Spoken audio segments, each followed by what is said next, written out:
Sí, está bien.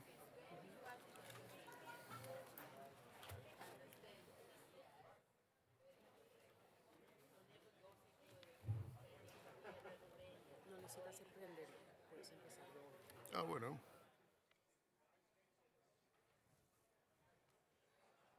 Hola, buen día, compañeras y Good morning, dear compañeros. colleagues.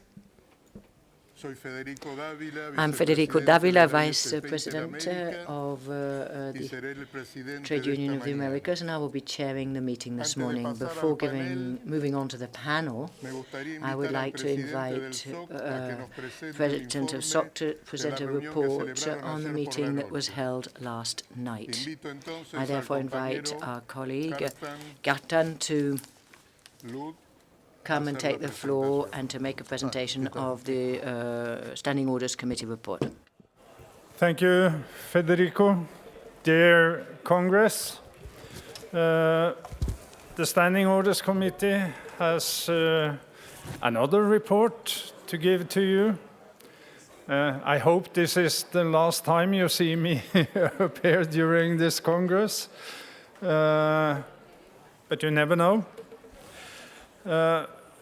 We had a meeting again yesterday evening after the meeting here was finished, and our main task was to look at the order of business for today and try to secure that as many as possible would be able to speak, or those who have requested to speak, and also to avoid shortening the speaking time. I think we made it, but that requires a lot of discipline when it comes to time from all the speakers. Absolutely all of them must keep their time if we should land this in a way that everyone has the chance to speak. The speaker lists are now closed, with one exception, and that is for the affiliation fees resolution. That list is still open and will be so until 10:30. So if you want to speak on the affiliation fees, you have to ask for the floor before 10:30. And without now giving a reference to the different sessions, I will go through the order that we will do the rest of the debates. And first we will have the climate panel. Then we will have the discussion on climate change. After that, we will turn to young workers. Next up, as the third, will be the affiliation fees.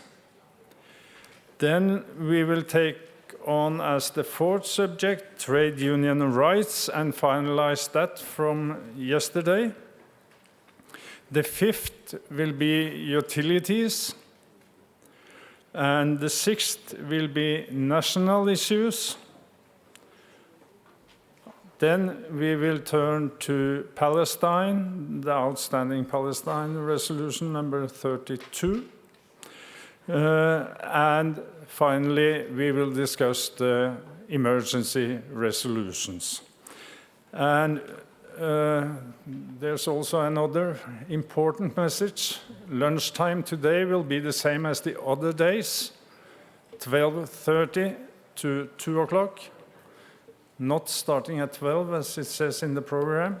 So the lunch will start at 12:30 also today. And since this is hopefully my last intervention from here, I would like to thank a few people, and especially the other members of the Standing Orders Committee, who has been tremendous to work with.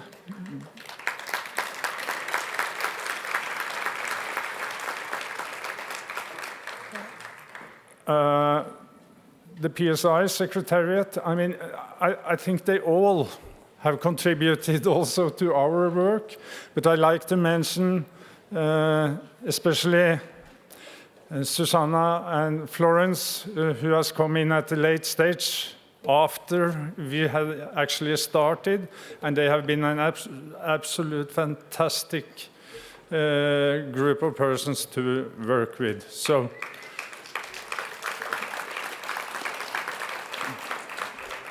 and of course also the rest of the staff, but it would be too long to mention them all. Finally, I would like to thank you, the Congress. There have been some bumps along the road here. You have been very patient and willing to cooperate with us, and we appreciate that very much. So I hope that will continue throughout the day. So thank you, everyone. Muchas gracias. Thank you very much, Kjartan.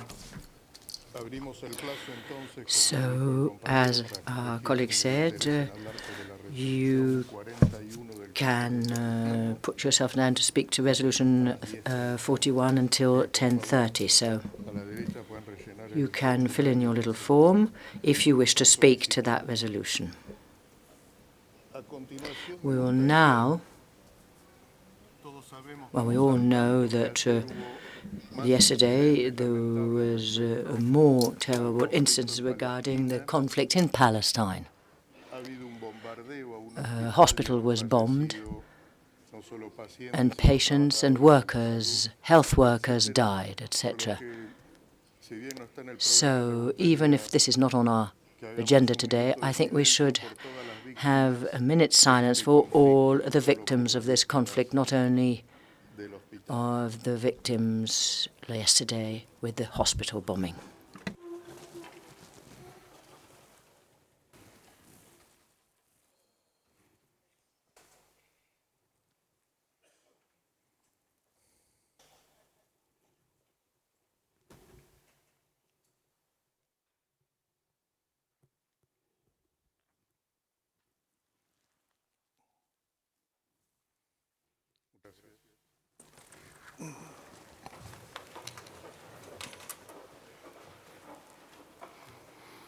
So, I will now give the floor to the young workers who are going to present our discussion panel.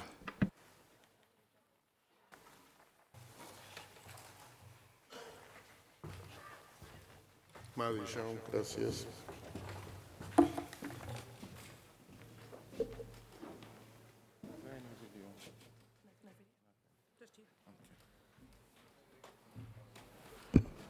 Good morning to us all. Bon dia. Здравствуйте. Okay, I think perhaps we would have to do a little survey to see the dwindling numbers.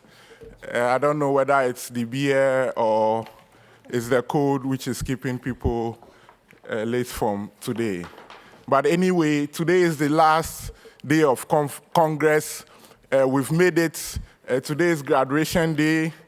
And we will start and kick off today with a panel discussion.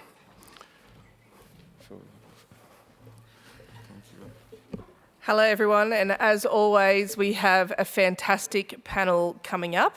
I just wanted to say thank you to those of you who made it this morning. I was told at 2 a.m. this morning to use my inside voice to introduce this morning. Everyone might have a bit of a headache, but what an amazing night that was last night, and thank you to all the staff that put in so much effort to coordinating that.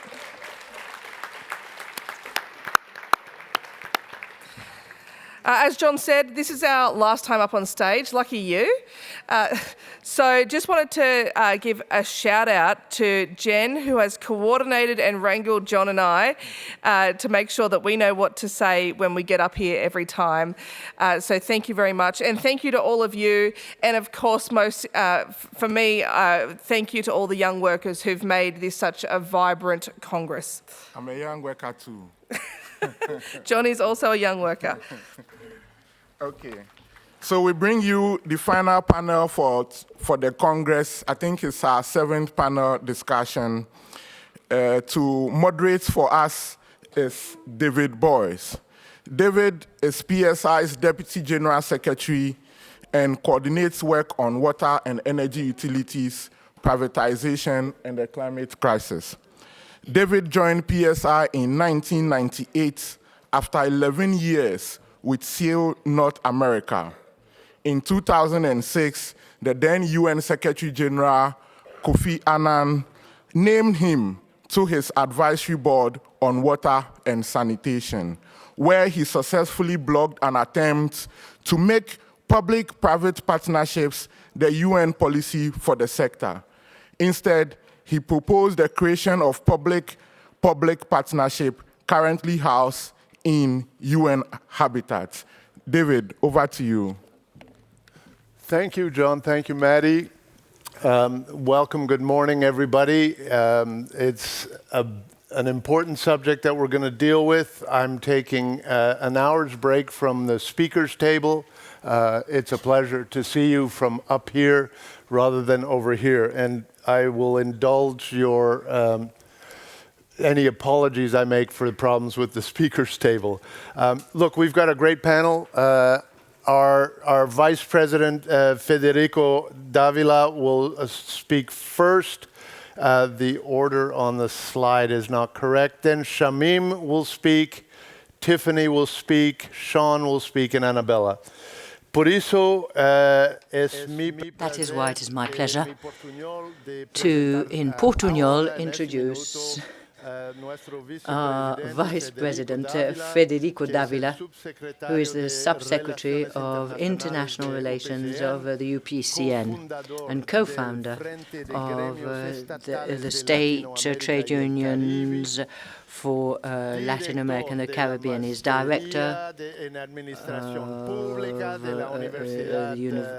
public services of the University of El Salvador, and he's also got a degree on international trade, and he's a specialist in international relations. He learned a lot of theory in university, and he put practice to work in the trade unions because he's a vice president for ISB Inter-Americas and also global vice president of PSI. That is why he learned a lot. He also does a lot of leadership work now. Federico, please can you open this panel for us with your... Oh, you want to stay sitting? Okay.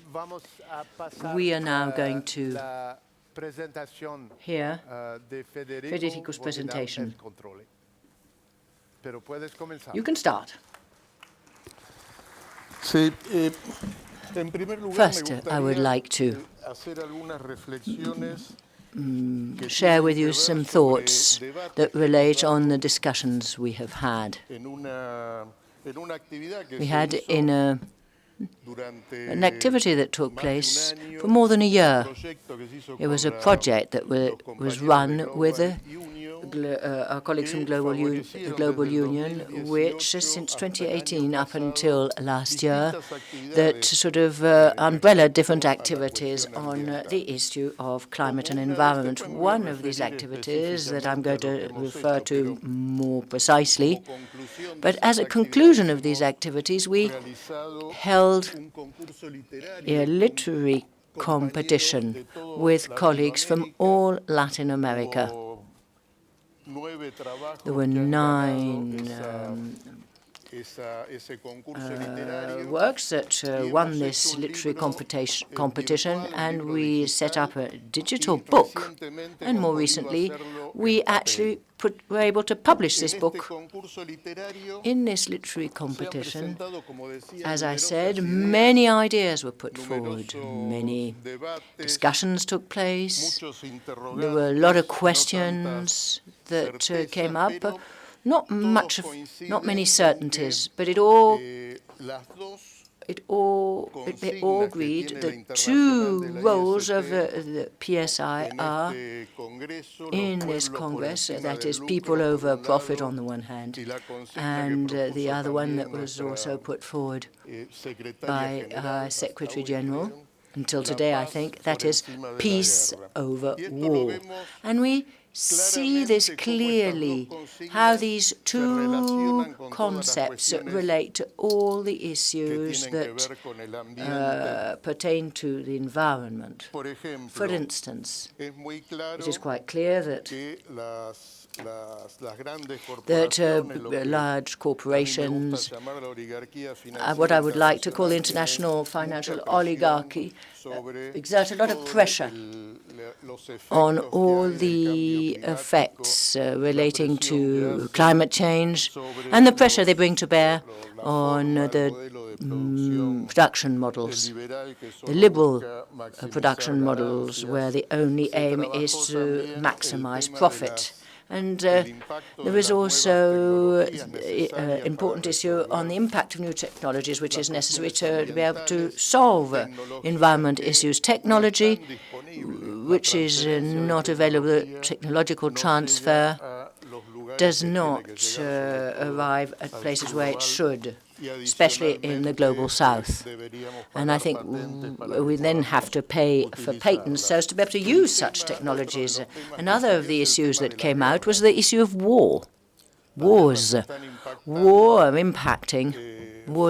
strongly impacting not only the multilateral system and the multilateral decision-making system, with probably a new global order, but they're also having a direct impact on the environment and taking resources which could be used to improve the situation, the climate situation. And this is increasing the energy costs. Fossil energies being used again that had stopped being used, for instance, after the destruction of the gas pipeline from Russia to Europe. Coal is being used again for energy purposes. And there are other issues which were discussed, which is the relation between environment and the different actions which have to be carried out to curtail carbon emissions. And the other issue relates to poverty. Why? Because there is sort of an imbalance, an injustice which is created. When you try and combat poverty, you have to realize that poor countries are less developed and therefore don't have income and foreign currencies, and they have to produce, they have to export. And of course this means they have to use energy. So there is a sort of contradiction here between, on the one hand, how to balance or remedy poverty, and on the other, how to implement strict policies regarding the climate crisis. Another issue of importance is what can we do? Because there are a lot of variables which we can't control. But one of our reflections is how could we act where we could make a change? And I think that one of the main conclusions here is that we have to strengthen trade unions. We have to strengthen our trade union organizations. We have to continue building the necessary power so as we can transform reality, so that we can improve the world, as we always say. And for this, in one of the works carried out was the creating of a people's geopolicy. In other words, to have not only a union unity, but also unity with the civil society and with other political and cultural organizations, etc., but with as a mainline action, trade union action, because we consider that trade unions are the most representative organizations of peoples. So I think that is what I had to say for the time being. Thank you very much.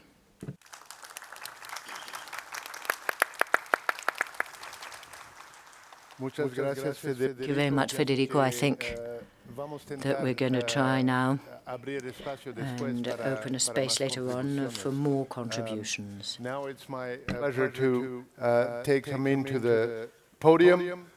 Come. Do you want to run this? Yeah, Here.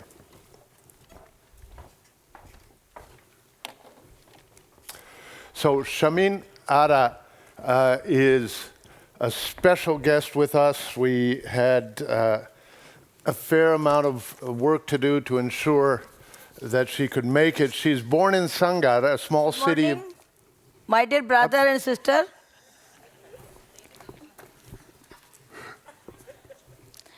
My name is Shami Mara.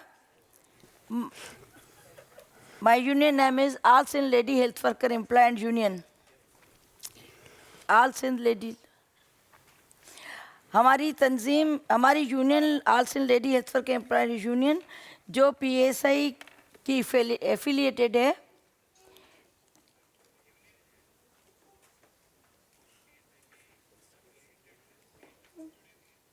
और ये पाकिस्तान की पहली जो community health worker की union है जो PSI से affiliated है.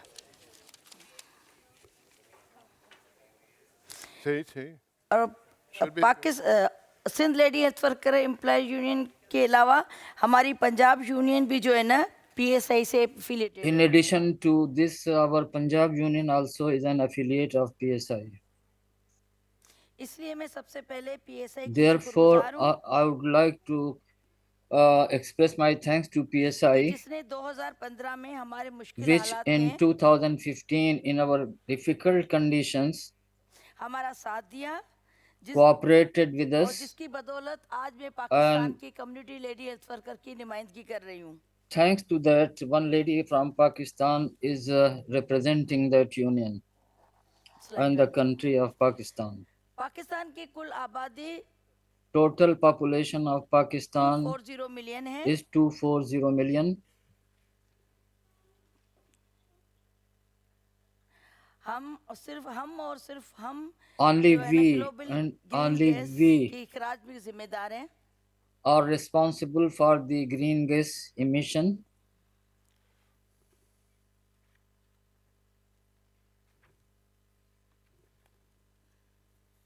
जिनमें पाकिस्तान आठवें ममालिक में आता है. Pakistan comes at number 8 among the countries जो शदीद मौसमियात की तब्दीलियों का शिकार है.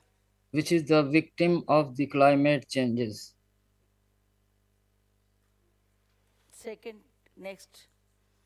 पाकिस्तान में इन मौसमी तबदीलियों की वजह से In 2005 Pakistan, में शदीद ज़िलज़िला आया. due to the changes of climate changes, there was a strong earthquake in जिसमें Pakistan in 80,000 लोग 2005, हलाक हुए in which 80,000 और 3 were मिलियन dead बेघर हो गए. and 33 million तीन. people became homeless. पिछले साल 2022 में शदीद In बारिशों की the वजह से last year, in 2020, due to the heavy rains, Pakistan के तमाम सूबन खुसूसन सिंध और बलूचिस्तान में all provinces of Pakistan, especially Sindh and Balochistan, सैलाब से मुतासर हुए, were highly affected by the floods. जिनकी तादाद 33 मिलियन The है. total number of victims was 33 million.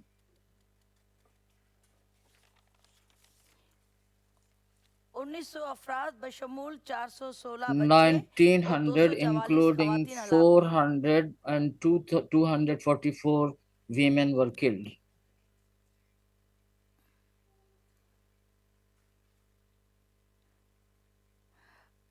और 6082 लोग जख्मी हुए 6,082 people were injured और 2,18,000 घर and तबाह हुए. 218,000 houses were destroyed. इसके अलावा 3600 किलोमीटर सड़कें In addition to that, 3,600 kilometers of और roads 145 पुल मुतासर and हुए. 145 bridges got affected. पुल 17,560 स्कूल और 900 हेल्थ फैसिलिटी भी 17,560 मुतासर and 900 facilities were affected. जबकि सैलाब से मुतासर इलाकों में the provinces which were affected by the floods, 6,50,000 खवातीन प्रेग्नेंट भी थी. 6,50,000 women were pregnant. Next please. Next slide. Pakistan में lady health worker In program Pakistan, 1994 में उस in वक्त की वजीर आजम मोहतरमा बेनजीर भुट्टो ने 1994, शुरू किया. the then Prime Minister Benazir Bhutto has launched that program for ladies. Community health worker, family planning, vaccination, nutrition, vaccination, nutrition, primary health care.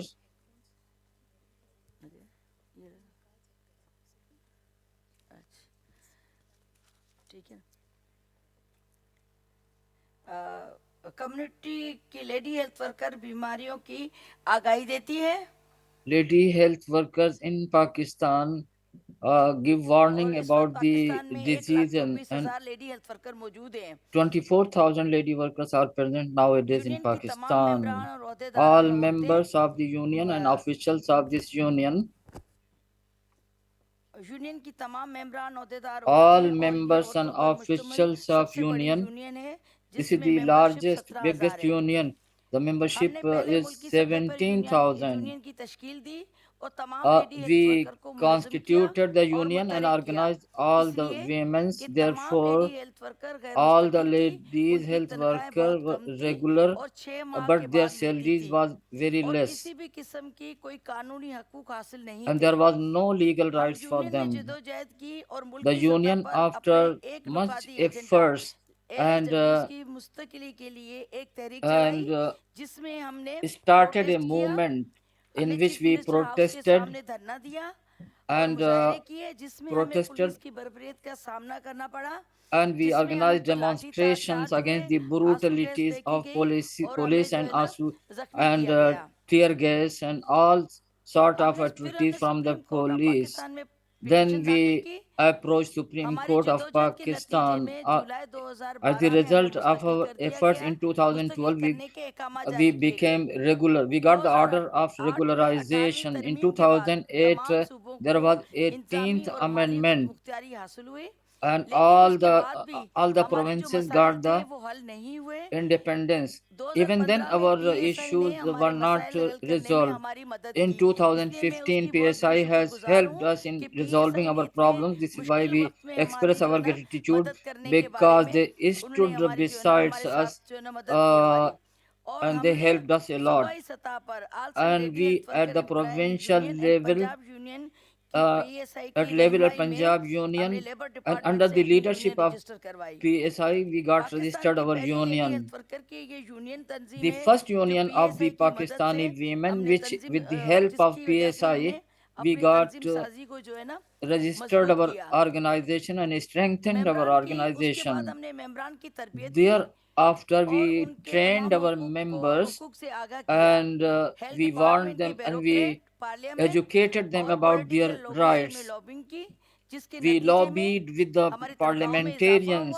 दीगर Due to हकूक that, we got हासिल हुए. increment in our इस salaries. PSI We की got मदद से our हमने rights with the इनके help मसाइल of पर PSI. रिसर्च की. We पाकिस्तान में we PSI ने conducted community research health on worker के our मसाइल को issues, हल करने के लिए सबसे issues पहले of काम शुरू the. किया. Next. We are the first who started this work in this पूरे direction. साउथ एशियन रीजन में In the community region of health worker South की बेशुमार Asia, मुश्किलात के बावजूद there are so many lady health problems of worker ने community front health line workers. Health worker के Despite तौर that, पर lady अपने health फराइज worker, सर अंजाम दे रही as हैं. a frontline organization, performed its duties. Lady health worker जिसको community Lady health worker health कहा जाता है, workers, which जो is कम्युनिटी called में सख्त community मौसमी health हालात worker, जिसमें स्मोक और हेल्थ जो हीट वेव्स, offered cooperation, बर्फबारी, help to the खूनी सैलाबों people का सामना करते हुए भी अपनी in जिम्मेदारियां निभा the रही है. हमने in the सैलाब से natural मुतासर लोगों को catastrophes, कैंपों में natural सेहत की disasters. सहूलियात मैसर की. We उनके बावजूद कि provided the health LHWs के घर care. खुद के जुज़वी तौर पे और मुकम्मल तौर पे तबाह और बर्बाद हो गए. इस तरह Despite that, कम्युनिटी there में were some houses which कोविड-19 की got वैक्सीन मुहैया destroyed और due to मौसमियाती these तब्दीलियों की वजह से काम के दौरान calamities. partially or totally. खुद diarrhoea, cholera, Healthcare malaria, workers dengue, themselves typhoid became और the स्किन डिजीज में sufferer of मुबतला so हुए। many diseases जैसा कि like lady health diarrhea, worker को malaria, कोई भी etc. कम्युनिटी में पीपीई किट जो हिफाजती किट Without होती है any वो PP और kit कोई भी medical provided to सहूलियात the health नहीं दी care गई। नेक्स्ट। workers. Next slide. सैलाब से बड़े पैमाने में तबाही के बाद At पीएसआई large ने scale, after solidarity the fund की suffering दरख्वास्त from the अपने floods, एफिलिएट से की और we जिसमें पब्लिक requested इमरजेंसी के दौरान our वर्कर affiliates को during the labour rights, emergency. सेहत और तहफ़्फ़ुज़ और सोशल प्रोटेक्शन We को यकीनी बनाने के लिए तरबियती वर्कशॉप का इंतजाम किया।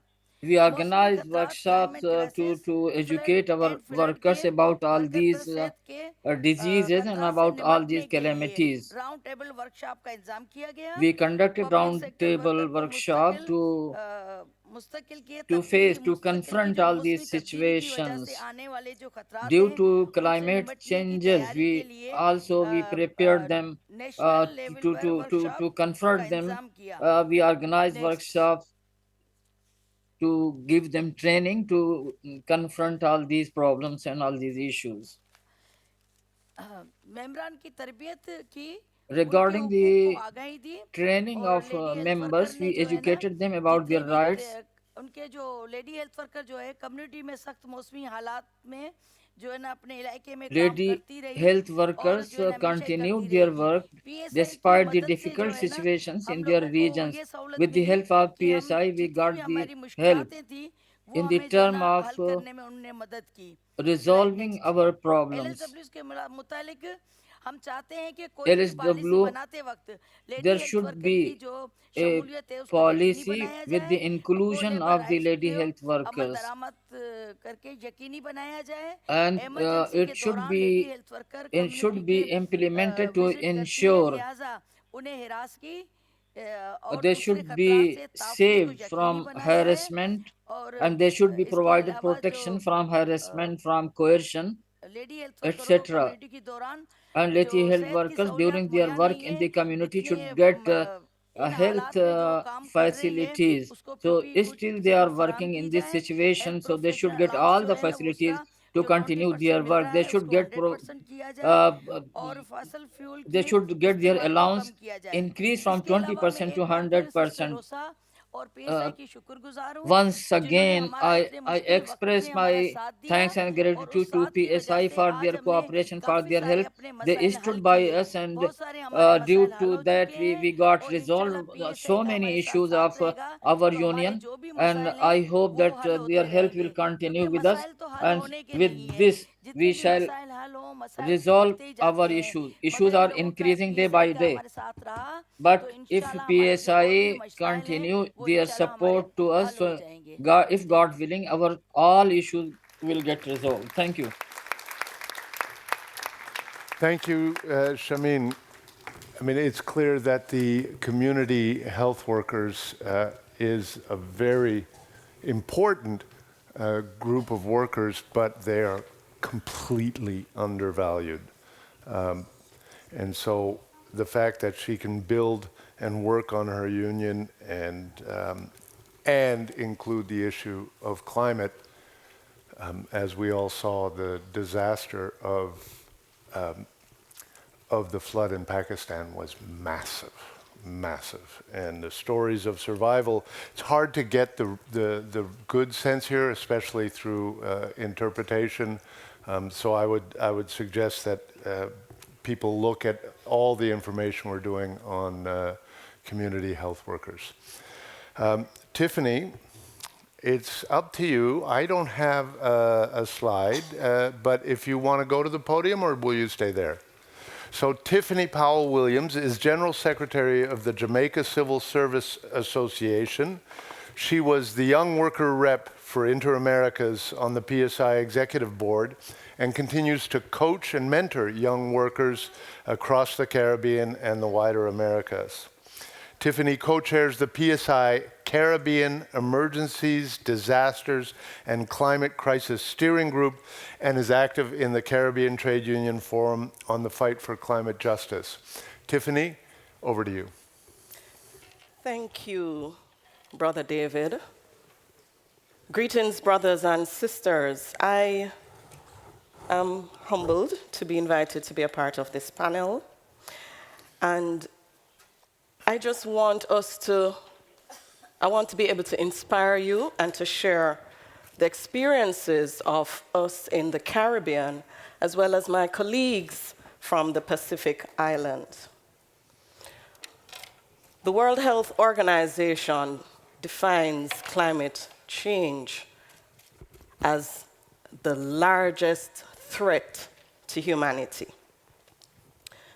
So there is no doubt in our minds, or there should be no doubt in our minds, that the impact of the climate crisis,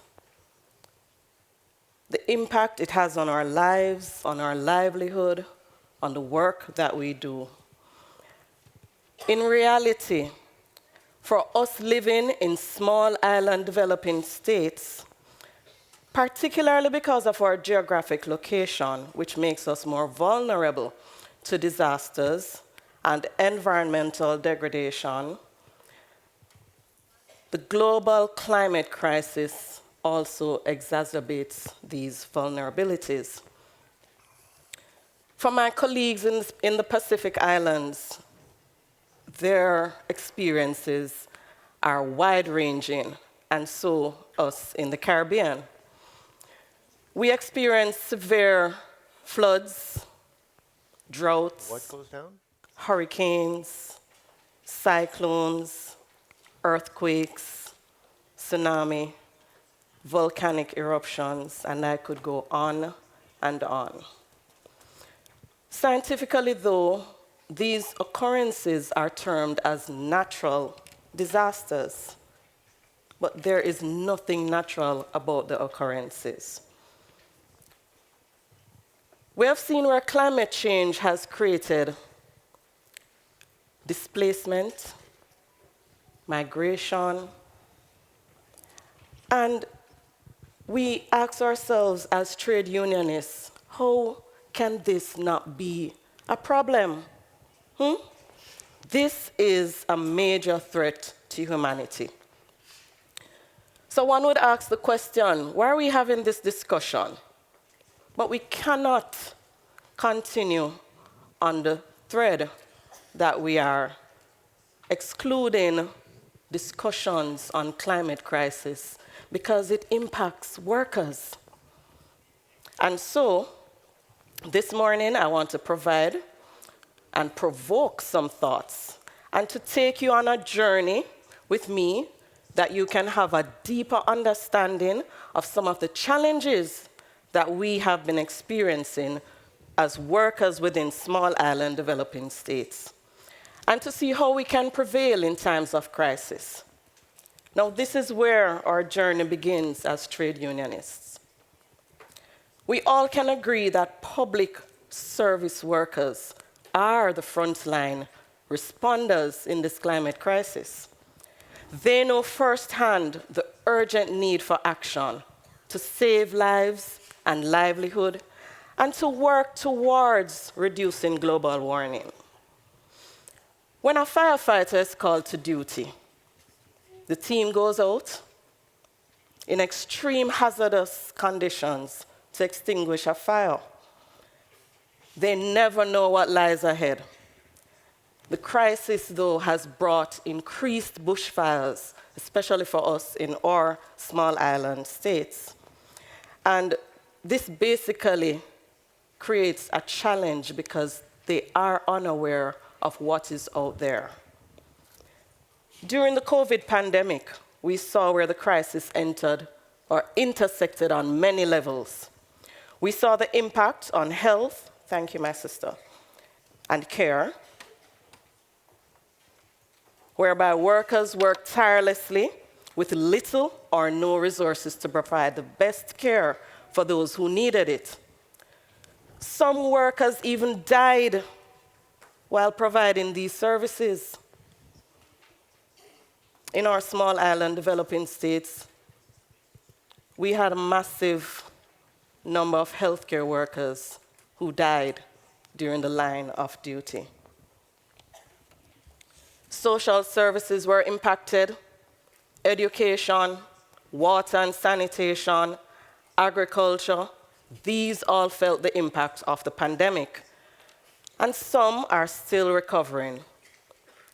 What we have come to realize is that those most vulnerable are the ones who are disproportionately affected.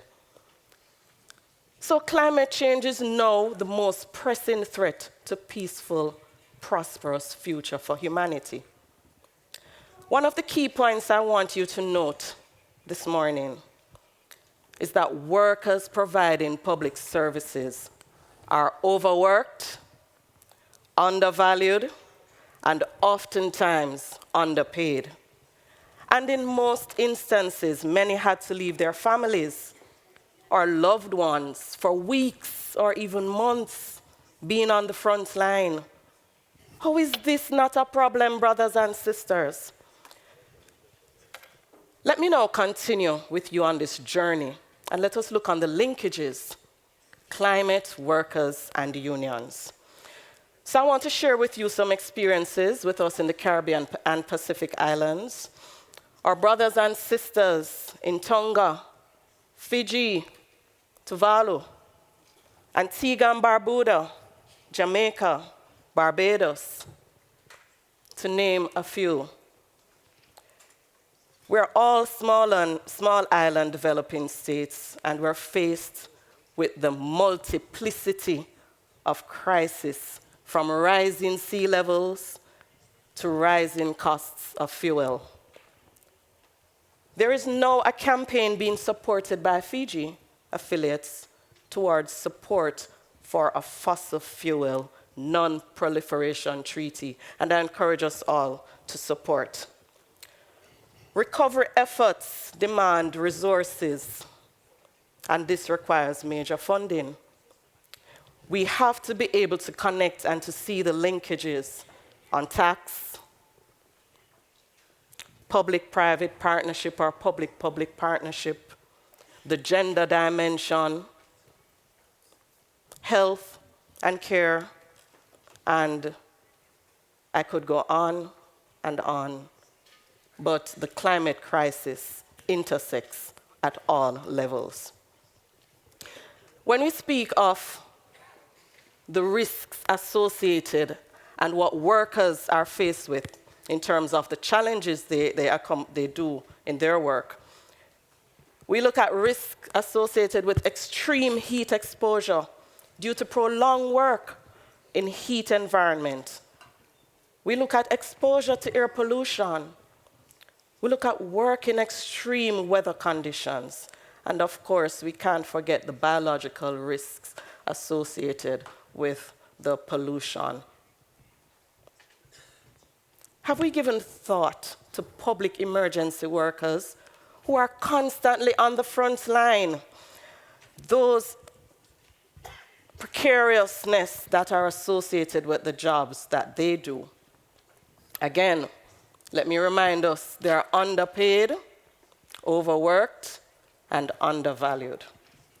Frontline workers in small island developing states particularly have been caught between recovery or death. And for us in the Caribbean, we have a saying that you're caught between a rock and a hard stone. We don't have a choice, right? So this crisis presented unionists with the opportunity to organize workers who led the charge, especially in emergencies and disaster management. So what have we been doing? As unionists in the Caribbean, through our Public Services Sub-Regional Office and our PSI Oceania office, we have decided to network, and we would have done some work where a team of us in Melbourne, Australia last year met at the ITUC Congress, and we shared our experiences. We realized that although we are at different ends of the earth, we do have similar challenges. And being here at the Congress, I wanted to highlight that it is important for us to devise an organizing strategy, because while for us in the Caribbean it's very easy for us to organize persons in public and emergency services, the same does not hold true for my colleagues, my brothers and sisters from the Pacific Islands. Again, due to the nature of the work that they do, the culture of our islands, tourism is one of the greatest priority. And within that, there are a lot of informal sector workers. And so it is not as easy to organize these workers. We in the Caribbean and Asia Pacific, particularly the Pacific Island delegates, we have built a south-to-south solidarity.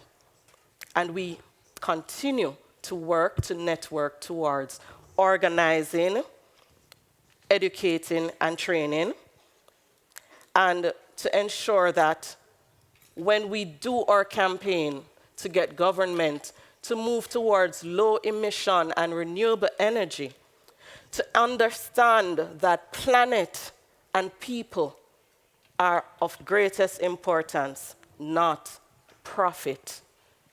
When we go out there, we have to ensure that everyone understands there must be sustainable balance.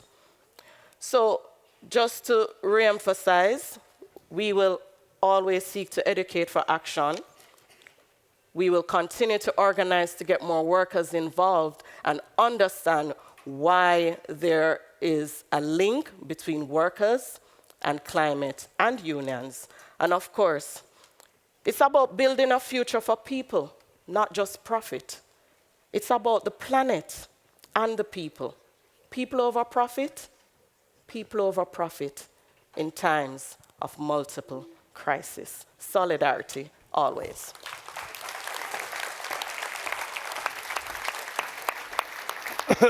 Thank you, Tiffany.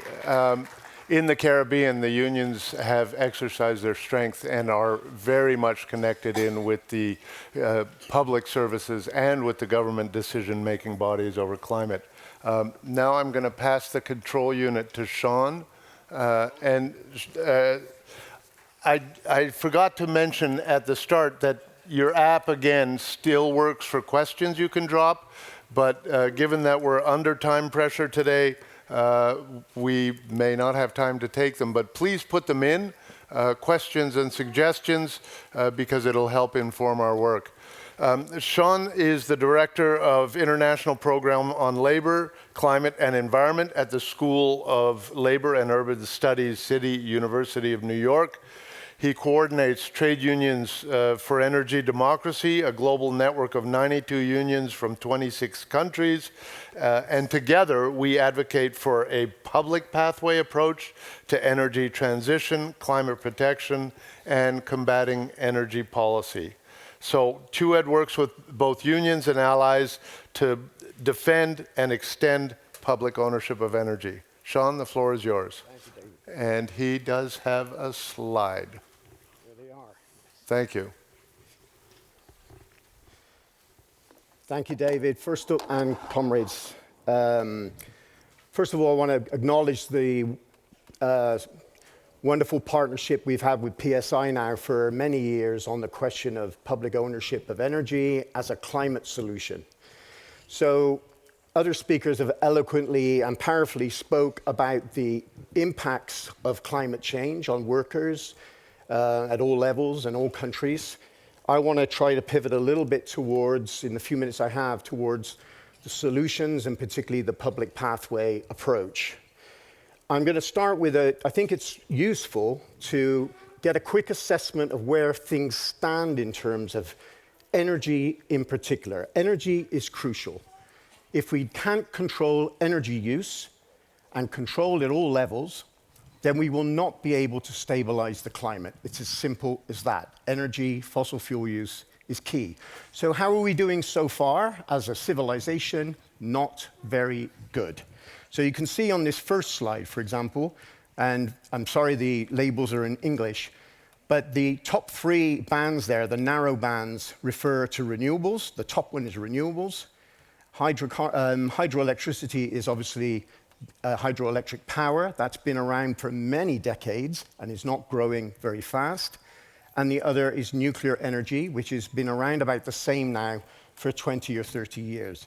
But those bottom three bands are coal, oil, and gas. I don't have time to break them down. This is data from the International Energy Agency. And what we clearly see is growing use of fossil fuels.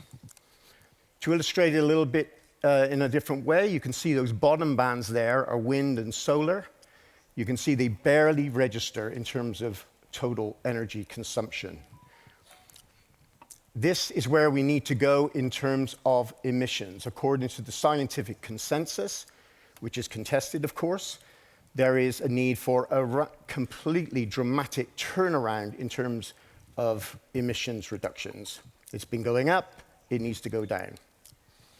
These are emissions. They continue to rise because energy use is rising.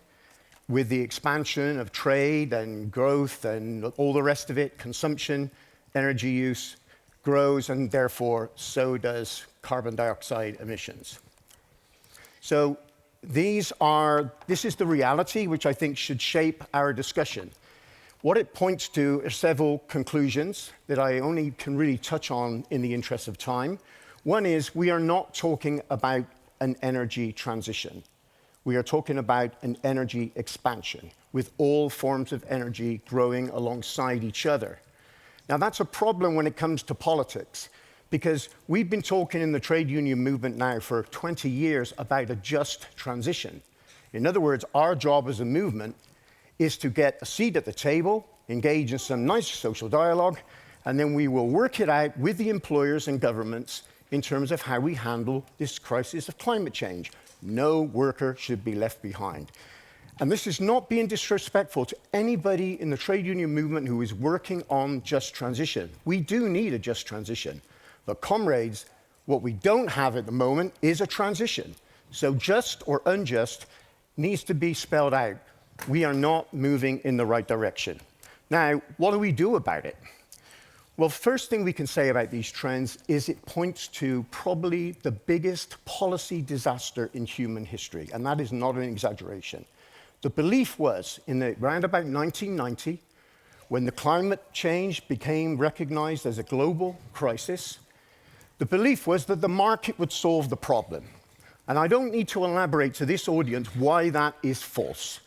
But the idea was that people could make a load of money doing low carbon stuff was completely refuted by the evidence within a few years. So the next step in policy, and this is where we are now, is to incentivize through subsidies the transition to a low carbon future. So what we have seen is hundreds of billions of dollars moving towards the private sector to encourage them to invest. They still don't invest at levels that are adequate, but they make a lot of money. For those who do, they make a lot of money. Now, as supporters of public services, we have no problem with subsidies for basic things like public transport systems, public health systems. That's not a problem. The problem is the subsidies for the transition to renewable energy in particular, but other forms of energy too, is a massive transfer of public money into the hands of profit-making entities. It is to make profitable what would not otherwise be profitable.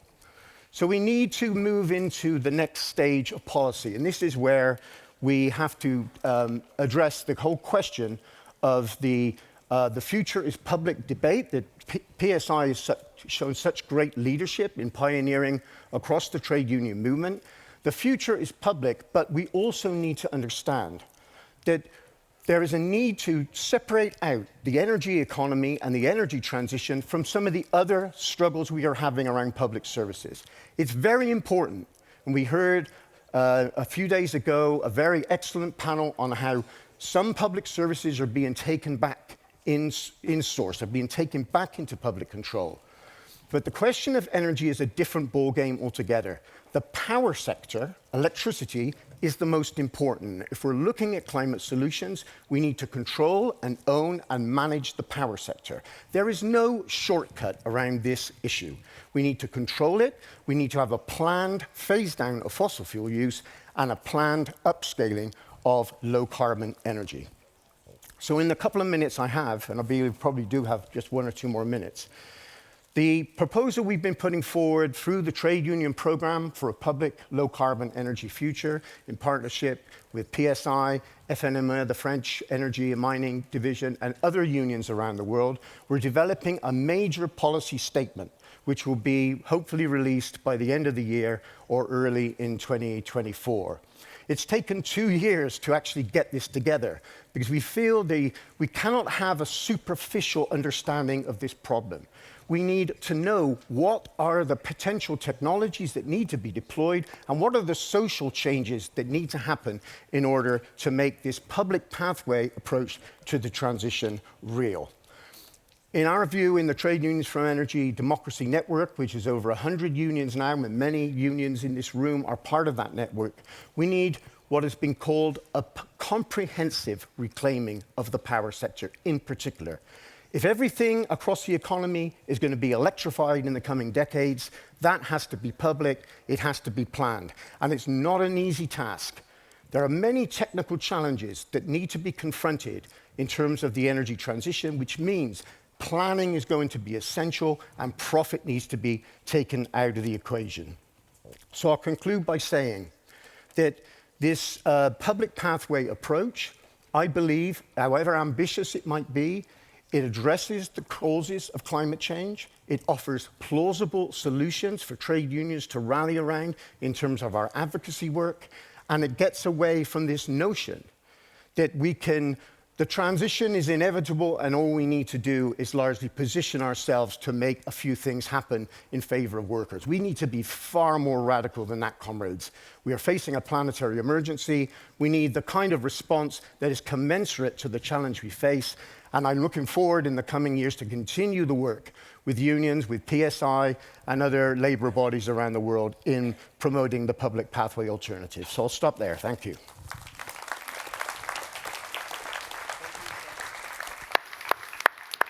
Thank you, Sean. And just as a quick addition, we are developing specific work with Sean and TUED to address the specific issues in the Global South. And so we need more unions to join TUED, to support us actively and financially so that we can continue to build a broader network between unions in the energy sector, but also a whole range of allies. So Sean, thank you for your great work day in, day out. He's a tireless worker and a good friend of long standing. But my next friend, sitting right beside me, who promised she won't go to the panel because she knows herself when she's on the panel, she speaks too long, is Annabella Rosenberg. Many of you know her. She's an expert on social justice dimension of environmental and climate policies. She's currently working as senior advisor on just transition for the Climate Action Network. And those of you who go to the annual UN summits, you know the Climate Action Network is the place to be for policy and advocacy, and she's also working with the UN Research Institute for Social Development. Annabella was recently International Program Director at Greenpeace International, but before that, for more than 10 years, she was at the ITUC, where she is responsible for the whole concept of just transition. She worked with unions, with allies, especially in the Global South, on a range of climate issues. And as if she doesn't have enough work, she's chair of the board of Women, Environment and Development Organization. Annabella, over to you. Yes, I'm kind of hyperactive. Huh? Yeah. Buenos días, compañeros. Morning. Compañeras, ¿están ahí? Compañeros. Sí. Right. A lo mejor inicio con Maybe I should start in Spanish antes de ir a lo mejor a mis notas en inglés. before moving into English to thank you for giving me this opportunity. It's indeed a tremendous honor to be able to be addressing this Congress, PSI Congress. Tanto liderazgo There are so many leaders, so much courage has been expressed, and so many rights have been won thanks to the activities of these trade unions.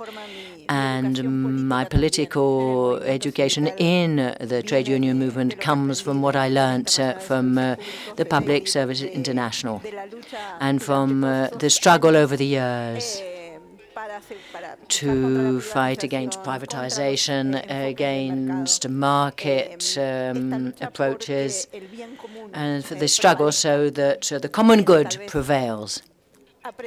And to learn this in your first years of work on environment has been sort of, if you like, my backbone, my ideological and political backbone over time. And especially when I started working on the green side of things, to say it like that. So this political backbone is always present in my mind. So thank you, and it's a great honor for me, and I'm a little bit stressed to have to address you too at the same time. I would shift to English now because my notes are in English, unfortunately. And what I would like to share with you following this amazing panel where so many important points were highlighted are a couple of observations on where the climate debate is right now. Some also on where the climate movement is, including in some of what I humbly think are some difficulties or challenges that the climate movement is facing.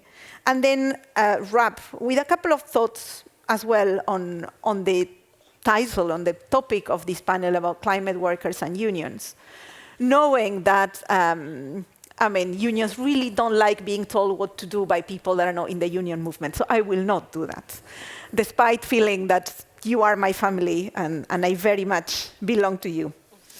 So first, on the climate debate, I think something has happened over the past 20 years that has changed the landscape of the conversation on climate. When we started engaging in that process, the whole idea of bringing social issues, inequalities, employment, the realities of workers was always met with a very strong opposition. Like what we were hearing is, this is a burden for the process, climate change is already complicated, so all your equality things are just a burden that we don't have the time to cope with. We are in a climate emergency, there's no time for your stuff.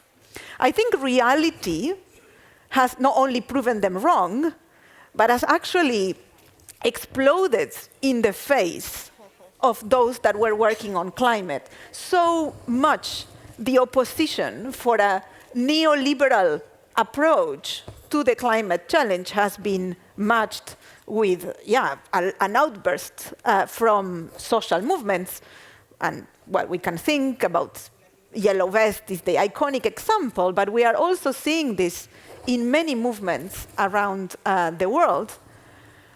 But also, there is this whole notion that now we need to ensure that we are holding a social discourse on climate, because it's not acceptable anymore to say that we don't care. But we are doing it like by almost dismantling, co-opting what our social ambitions are. And this is what Sean was saying. I mean, we are saying that we need climate justice. Now everyone is talking about climate justice, but that climate justice is reduced to, okay, if there is a price increase on energy, here's a little compensation. If you want a just transition, here's your little social dialogue so that you feel that you have a seat at the table. But actually, there's no conversation on the targets, there's no conversation on the actual transition. So we are seeing a cooptation of our social language by the status quo. And what does it mean, and that's my second point, for the climate movement? Because I think for a long time, either because of naivety, could also be seen by lack of political depth as well in some of my colleagues in the environmental space, Or you could argue, as some people would say, because of privilege. And the fact that many in the environmental movement are coming from like a societal space where there is a lot of privilege. All these elements of the how we do the transition that we need, putting people and working people at the heart, were seen as additions. But now, the moment has changed, as I said. We see that cooptation, and now the movement is starting to align itself or realign itself with justice being maybe the dividing line in the movement, where on the one side, we are finding climate activists that stick to pro-market approaches, to this idea that there's no time for changing the system. We have to accommodate to what we have. We have to pursue with blended finance, or de-risking, or small state, or we need to give this to the private sector so that it goes faster. And we don't really try to amend the injustices that the economic system have done on people, and which translate on both climate chaos, but also all the ills that you've been discussing during this Congress. Like we have seen people dispossessed, forced migration, new states of slave labor, massive inequalities, rights being undermined. So suddenly, I think, the climate justice space is starting to belong to what it has always, what probably should have always been, which is the justice space, which is the one where the union movement is. And what does it mean? That new fights are emerging and are being felt as our own by climate activists. And those are fights where you are already. I mean, these are the fights against the international financial institutions and the World Bank using green as a means to foster a new wave of liberalization. These are the fights against debt, because we know that one of the things that is pushing extractivism in the global south is our need to pay the debt. We need currency, foreign currency, and that comes from commodities. And this is reinforcing this cycle of extractivism in our countries with a lot of local opposition, but with a real struggle to know from where the state is going to fund what it needs to fund. So the fight against debt is coming. Taxation and the fundamental need to make corporate polluters pay. Not only pay for their damage and for their reparation, but also to pay their debt to society for the profits they have made on the backs of people that today are suffering the consequences of climate change, as the comrade Shamim was referring to in Pakistan, or Tiffany in the Caribbean. Who pays for that damage? And it should be the same corporates that have absorbed all the profit out of that exploitation. And the other element that is becoming much more clear is that we need to revitalize alliances. Because right now, everyone is fighting for very similar fights, a little bit in its own corner. And we don't really have the space to figure those out together. So how we create those spaces? What does it mean for unions? And on this, I told you, I know I will not enter into this is what you need to do, because I don't feel legitimate for that.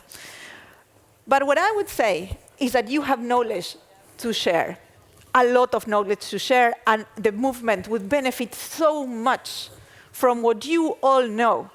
I mean, you've mentioned first respondents in terms of crisis, public services and the role not only on adaptation and responding to them, but also how we strengthen care, the visions of the future that you are developing, how the energy markets function, as Sean was saying. So first, there is an element also of strengthening that skeleton that, in my perspective, is still weak in the climate space. The second element is not to forget that people are going to be with you in some of those fights, some of the fights that you've been referring to, but probably they need a bit of help with your articulation of how this connects to the climate struggle.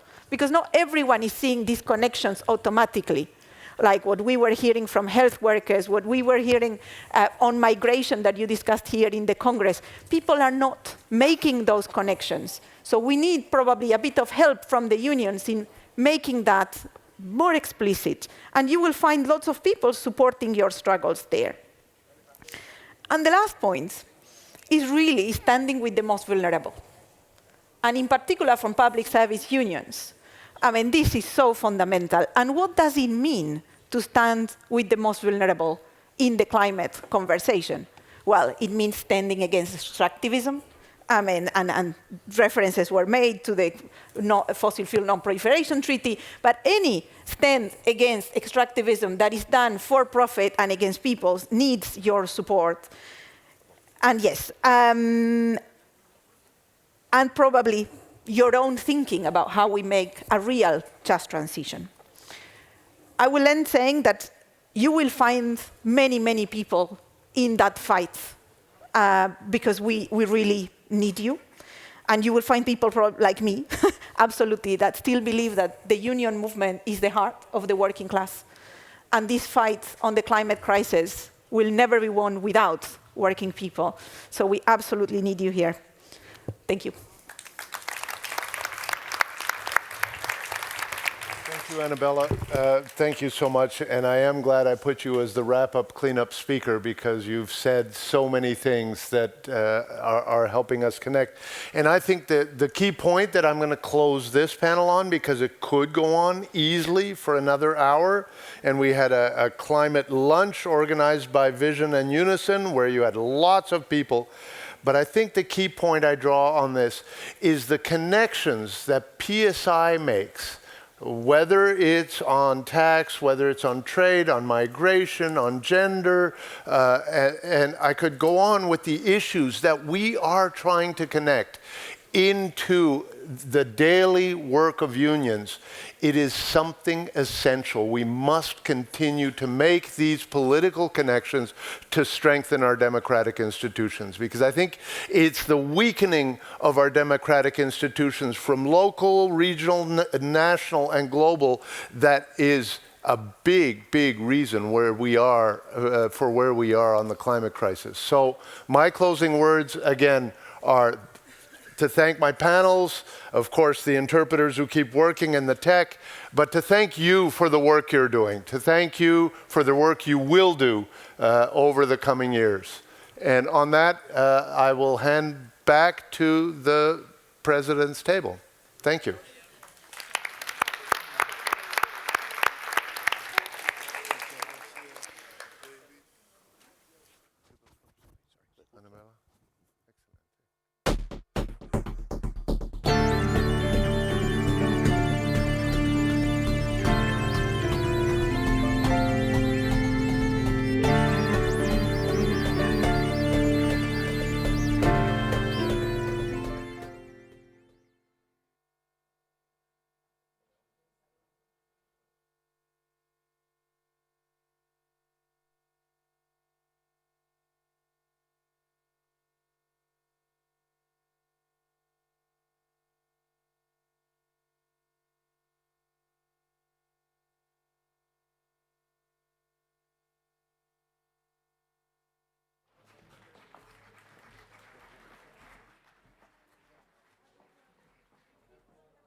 No, no, no.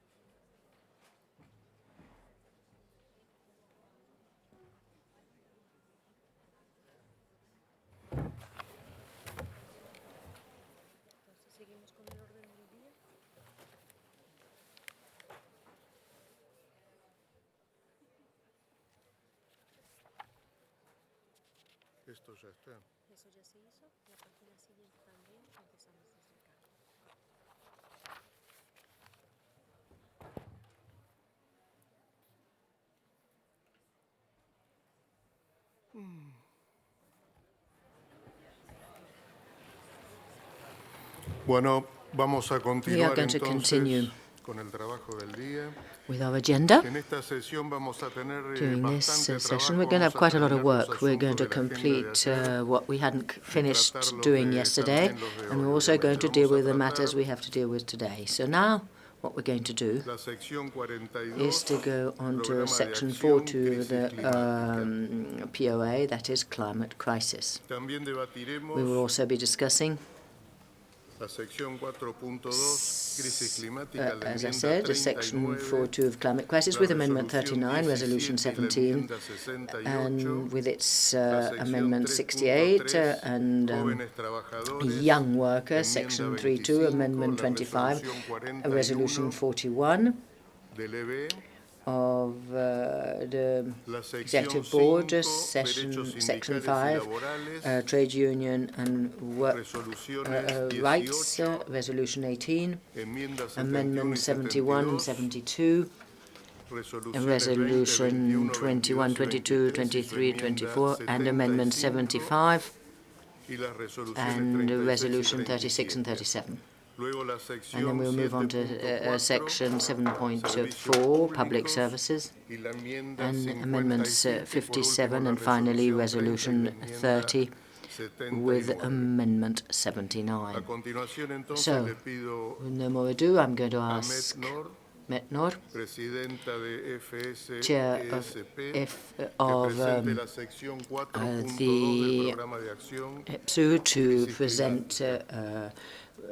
the section 4.2 climate crisis. Tiene 5 minutos. You have 5 minutes to introduce Thank this you, part Chair. of our POA. And good friends, comrades, I will now introduce the very important chapter on climate and environmental crisis. And I now will continue in Norwegian.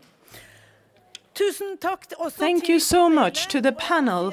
And I have to say that it was a true pleasure to see how lady health workers could work in practice in the field with such important work under very difficult circumstances. The UN's latest report on the climate tells clear language. This is about humanity's survival, global heating, and impacts us from the Cape to Oslo, from New Zealand to Alaska. Many of the climate changes are irreversible. Public sector employees know very much what this entails. We are friends and workers who live and work in areas of conflict.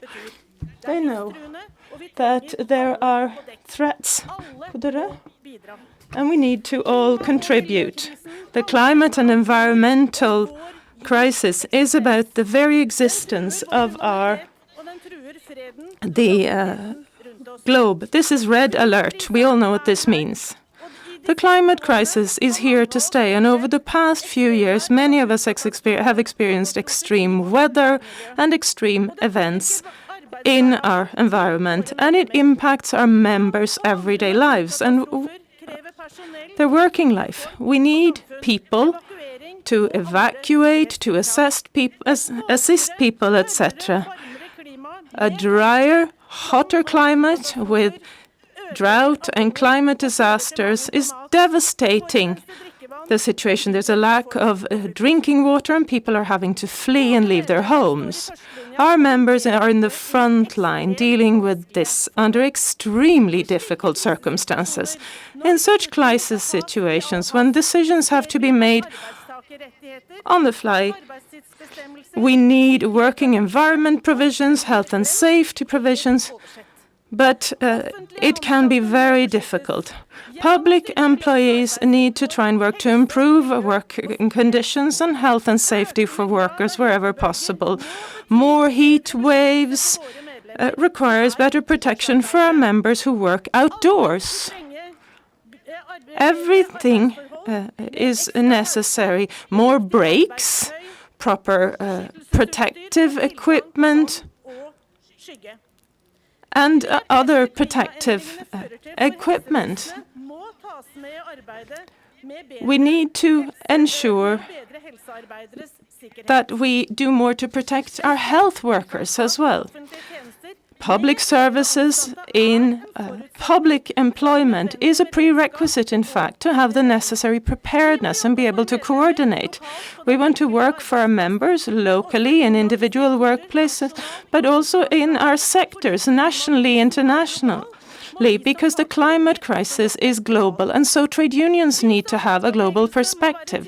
In the labor movement, we need to be clear. The resources do exist. There is enough to distribute, but we need to distribute it much better. Both human and financial resources need to be distributed. It's about a just distribution and a transition to a more climate-friendly future. Those of us in wealthier countries with high emissions, we have a particular responsibility to deal with our own emissions, but also to assist in other parts of the world. The poorest countries have contributed the least to this climate change, but they suffer the greatest consequences of all of this, in particular women and children. The mortality rates is 14 times higher amongst women and children compared to that of men in disasters. So this is an important struggle for equality. Public workers and their unions would like us to, or the employers would like us to focus mainly on working terms and conditions, but we need to get involved to safeguard all of our members and our societies. We need to use our and pool our strength to ensure that we have the ability to lobby pension funds to make the right type of investments. We want to go from a climate hostile to a climate friendly world, and we need to do what we've always done, fight for a better, more just world, protect those who are impacted the most and need our protection. Justice for those who lose their jobs as a result of climate change. This is something we need to act to deal with. Justice is ensuring that everyone has access to good quality public services that they can afford, and justice can be assured by ensuring that we organize more, be a clearer voice on behalf of all of our members across the globe. The climate crisis is a clear proof of the need for change. Dear Congress, I ask you to support this proposal, this section on the climate and the environmental crisis in the program of action. There are no jobs on a dead planet. We need to put this at the center of everything we do. Thank you. Thank you very much, Mette. We're now going to give the floor to those who have asked for it. Janet Romsler, you have the floor.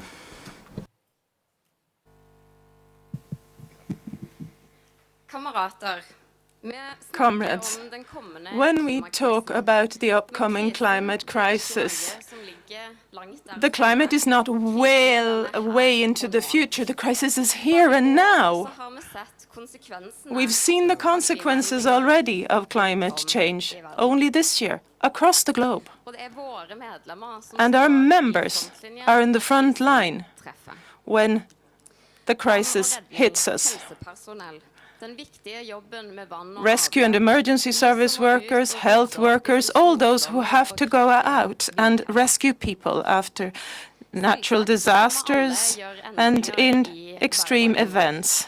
And we have to make changes to our everyday life, but it can't be only up to the workers to do this. They're struggling to make ends meet already. They mustn't be the only ones making changes to save this climate of ours. The climate debate in media and generally often talks about the individual perspective. But we as a society are not discussed as much. How can we take action at that level? I'm very pleased with the proposals in the program of action from this perspective. We all need to make changes, but we need a just green transition. Our movement has to take a very important part. The super rich and large companies represent so much of our emissions at the expense of nature, climate, and workers. And wealthy countries are everything but sustainable in their behavior. They need to shoulder the greatest part of the responsibility to have a more sustainable, greener future. Let's take the fight together on behalf of and for my generation and every generation to follow after us. Thank you. Thank you very much, dear colleague. I would like to recall speakers that speaking time is 2 minutes. I now give the floor to Agusti Oshiranur from ACP of Indonesia. The floor is yours. Assalamualaikum warahmatullahi wabarakatuh. May peace be upon you. Morning, everyone. I'm Oshira from SPBPJSTK, Social Security for Employment in Indonesia. Thank you, distinguished chair, brothers and sisters. The climate crisis is not just an environmental crisis. It profoundly affects workers across the globe. Our planet is experiencing rapid changes, and this transformation has a direct impact on the livelihood on countless individuals. And first and foremost, extreme weather events intensified by climate change disrupt industries and workplaces. From hurricanes to wildfires, these disasters can damage infrastructure, interrupt supply chains, and displace workers. Furthermore, rising temperatures can have serious health implications for those working in labor-intensive outdoor jobs. In addition, industries that rely heavily on natural resources, such as agriculture, fisheries, and forestry, are at the forefront of climate-related challenges. And it directly impacting the livelihoods of millions of workers in these sectors. The climate crisis is, without any doubt, a workers' issue. We must take urgent action to mitigate its impact. Addressing the climate crisis is not just about safeguarding our environment, but it's about safeguarding the livelihoods and well-being of the workers who sustain our societies. Brothers and sisters, let's save our earth, save workers, and save our next generation. Thank you very much. Assalamualaikum warahmatullahi wabarakatuh. Muchas gracias, compañera.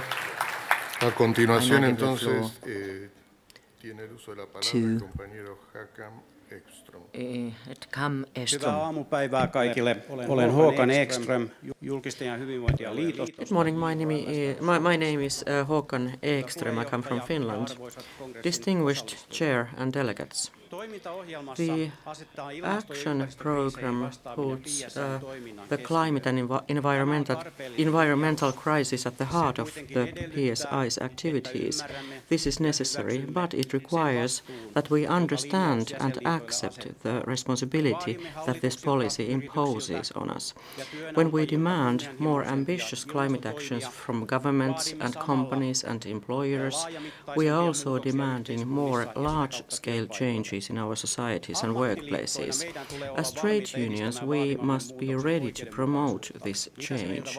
What does it require of us? Trade unions must try to influence the decision makers in their countries, but this has to happen from a member-oriented perspective. It is important to ensure that the employees' experiences, views and needs are heard in the fair transition, because nobody else is going to do this. Therefore, trade unions must understand what climate change and just transition mean in working life. It requires that we listen to all our members. The employees are the ones who know their work the best, but the task of trade unions is to take this discussion to the employees.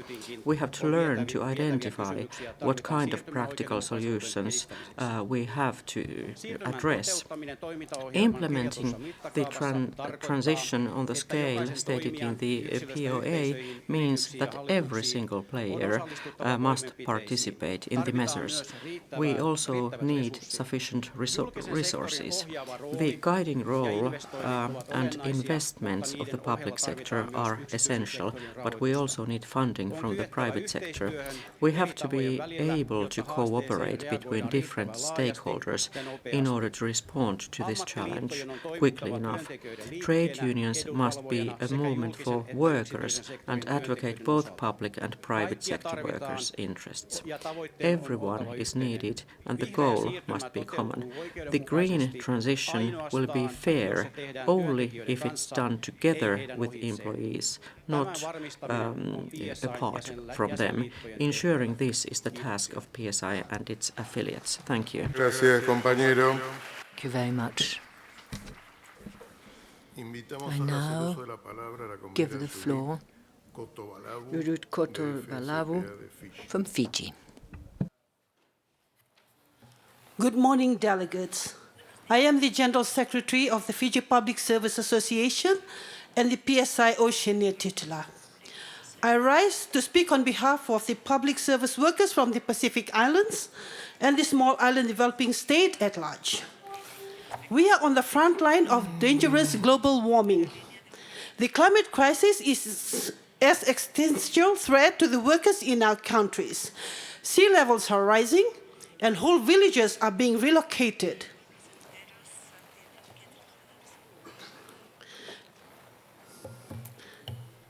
Cyclones are increasing in ferocity and severity. Workers are being displaced and forced to migrate. Vectors for disease are expanding and the economic shocks are exacerbating. And international financial institutions are imposing austerity as a response.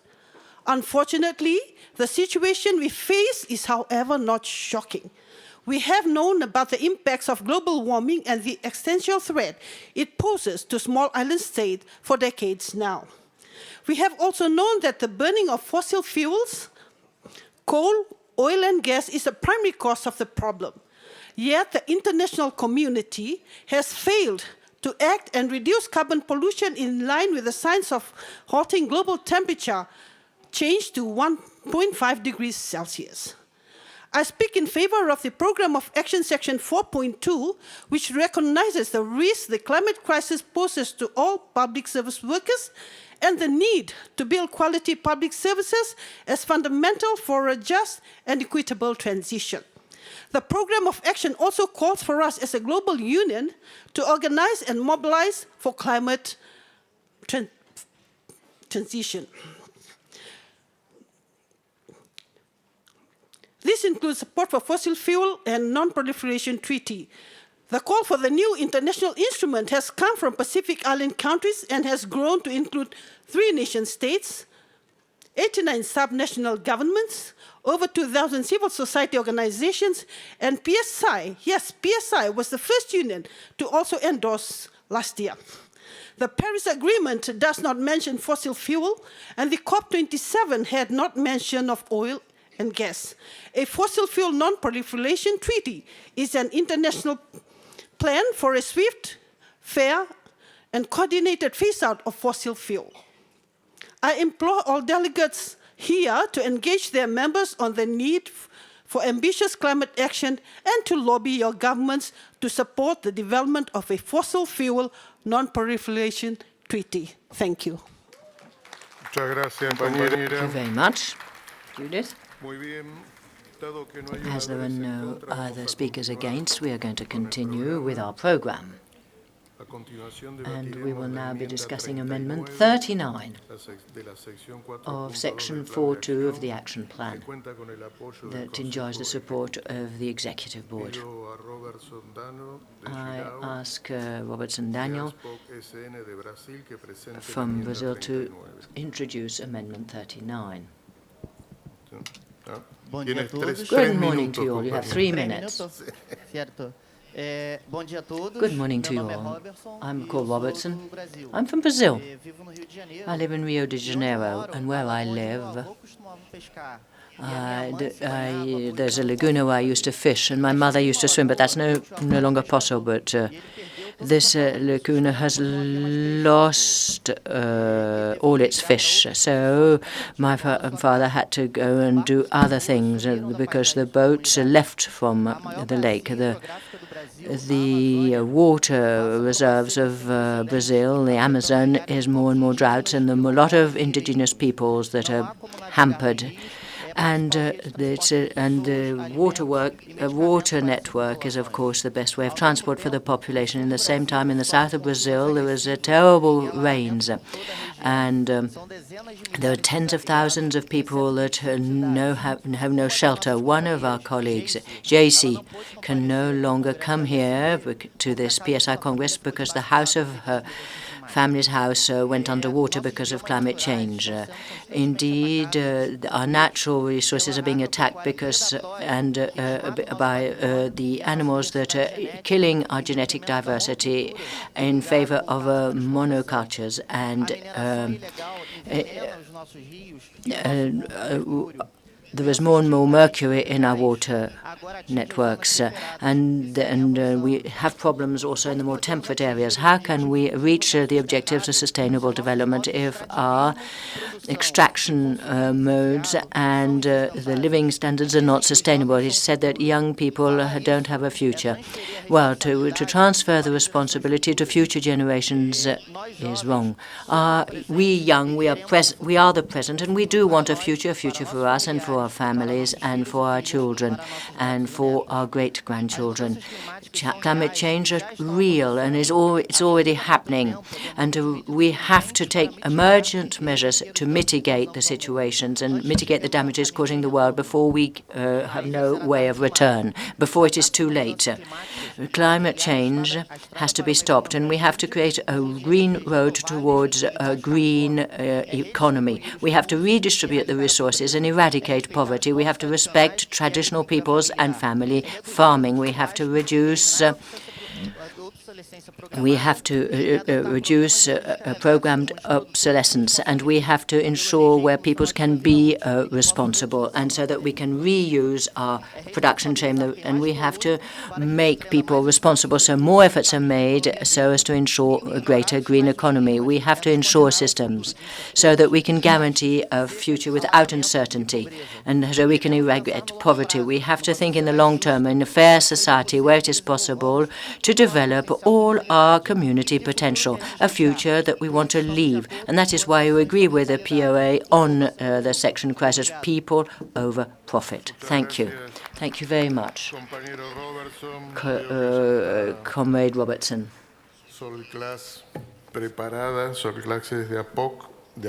We now give the floor to Argentina. You have the floor. Thank you very much, Federico. Dear comrades, I am Secretary for Environment and Sustainable Development of APOC, the Association of the Peoples, and as at the head of the climate change trade unions. As I've listened to all panels, and the climate crisis is clearly the greatest challenge in history. We know that it is a global problem and has different facets: environmental ones, social ones, economic ones, distribution ones, and political ones. As trade union leaders, we cannot continue looking aside or behind. We can no longer give priority to so many other problems. We all know that the governments of the world are not doing what they should for climate change. We know that the policies are not sufficient, that there's no effective policy to control in climate. I think John said so. Greenhouse gases are not stopping. They continue to increase, and trade unions cannot convince of the importance it is to deal with this emergency. We believe that to understand the dictionary of fair transition is an absolute central element so as to ensure more effective fights, because climate change struggles I think, is also a trade union struggle.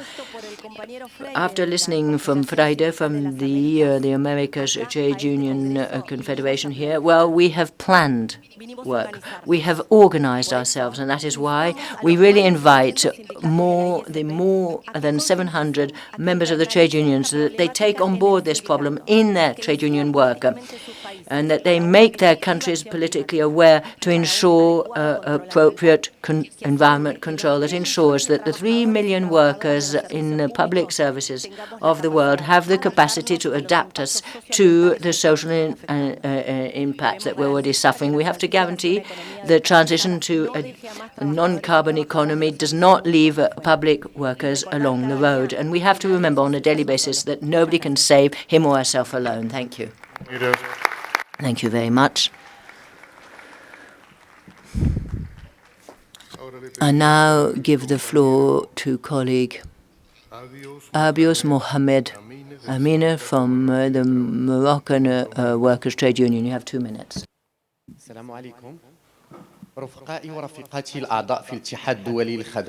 Good morning, one and all. Sisters, brothers, I'm Mohamed Amid from the Moroccan Labour Confederation. We are suffering from the impact of climate change on the working classes because of the neoliberal and capitalist policies in place in my country, and which is posing a threat to the whole of our planet.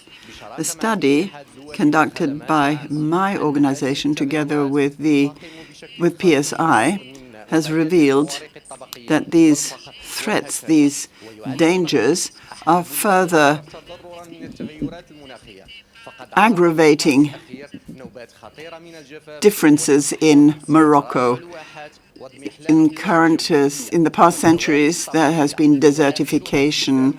The underwater ground tables have suffered. There have been natural disasters, including the latest earthquake, which claimed hundreds and hundreds of lives. A group of experts, the climate experts who are working on climate change, they tell us that we're losing our water reserves. We're losing them at a frightening speed, and we must expect this to aggravate even further. The Moroccan planning commissioners have established that our level of development has dropped. We're back down to 2014 as a result of natural disasters and the pandemic.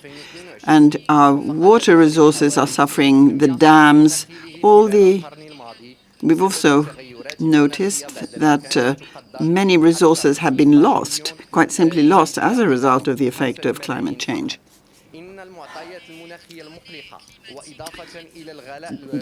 Climate data is very worrying indeed. It's causing a cost of living crisis in Morocco and having an impact all over the world. The workers of Morocco, civil servants, wage earners, and the working class as a whole are all suffering from it, which is obviously putting pressure on migration. And that's why we lend our support to any and all amendments which can help to promote a just transition whilst guaranteeing increased use of renewable resources, people before profits. Thank you very much, as we do not have any other speakers. So I now put to a vote Amendment 39 on Section 4.2 of the PO. Who is in favour? Please raise your card. Very good. Please, those who are against, raise their card now. Very good. So we can declare that Amendment 39 has been carried on to Section 4.2 of our POA. If we now move on to voting Section 4.2 of our Plan of Action. Who is in favour? Please raise your card. Very good. You can drop your card. Who is against? Perfect. Nobody against. So unanimously approved. Section 4.2 of the POA has been unanimously approved. We can now move on to the next resolution, Resolution 17. And this resolution does enjoy the support of the executive body. I now give the floor to speak to this resolution to colleague Gesensi Trafildile from South Africa. Please, can you introduce Resolution 17, Financing the Energy Transitions? Thank you, Chair. Good morning, comrades. As NUPSA, we move for the adoption of Resolution 17, Financing the Energy Transition.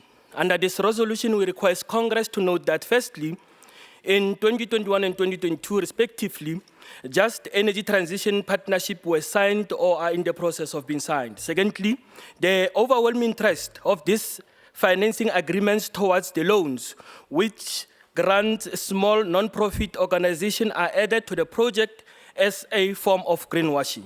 Thirdly, the trend to regard the development of renewable energy as a bankable project, which are privatized, rather than incorporated in or as an integral part of public energy, which remains the responsibility of public energy utilities.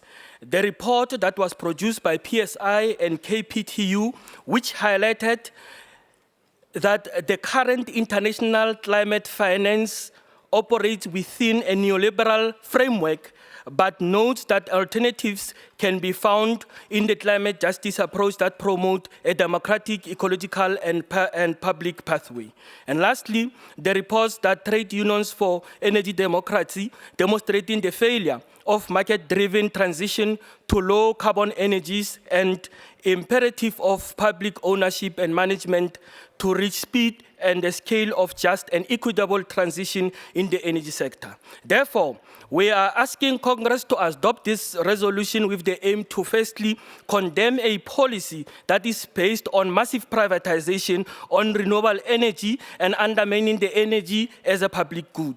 Secondly, to reject the Just Energy Transition Partnership and its link investment program being adopted by many countries. And lastly, we call upon government countries firstly to make available adequate level of climate finance for developing countries to enable energy transition. Secondly, to ensure that this financing does not force countries to privatize their energy system or incur unsustainable debt. And lastly, we urge all PSI affiliates to oppose privatization and linked climate finance to tax justice and debt relief. We ask Congress to adopt this resolution because if financing the energy transition is not carefully managed through just policies and processes, economic changes could result in increased social equality, workers' disillusion, strike, civil unrest, and reduced productivity, as well as less competitive business sectors and markets.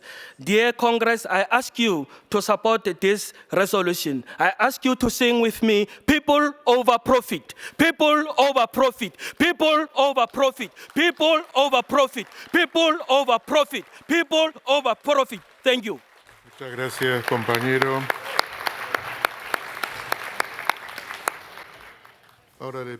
Now I give the floor to Stuart Geddes from US Australia to introduce Amendment 68 to Resolution number 17, which enjoys those moving the resolution.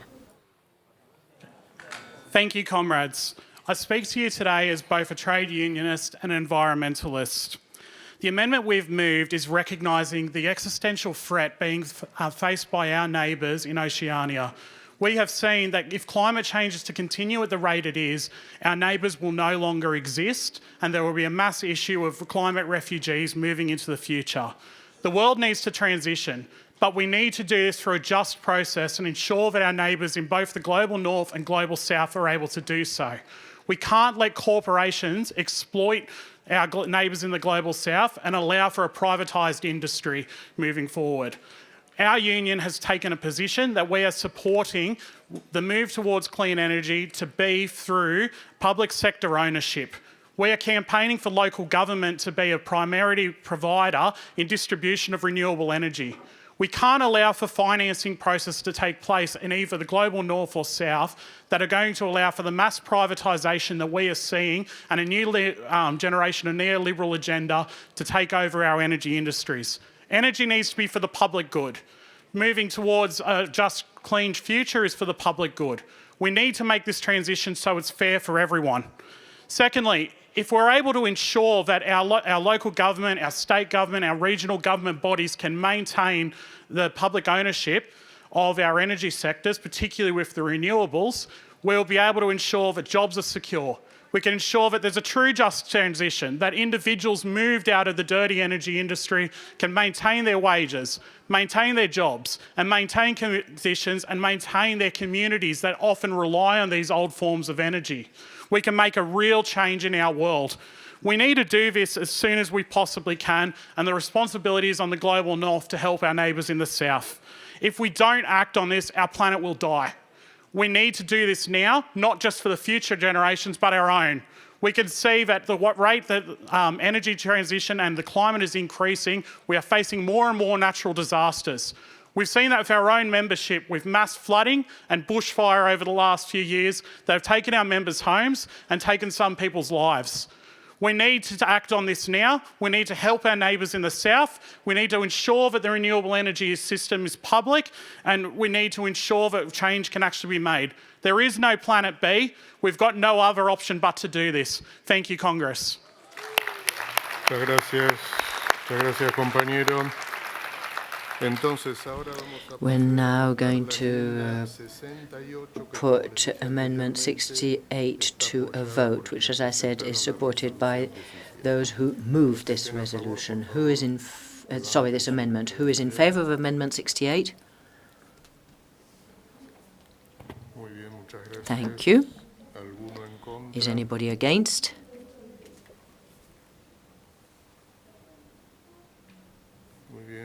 Very good. I declare Amendment 68 carried.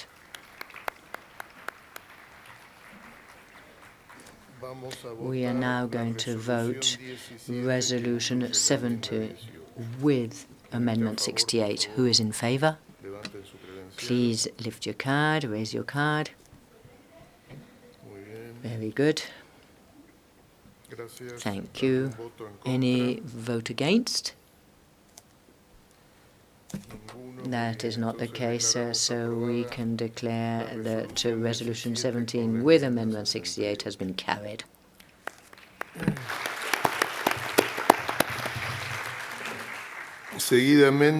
We are now going to move on with our program action, and we're going to cover Section 3.3, Young Workers, and we will be discussing Amendment 25 on Section 3.3 of the POA. I give the floor to Miriam Milonga from the CSCE that promoted or to discuss Section 3.3, Young Workers. Marianne? Very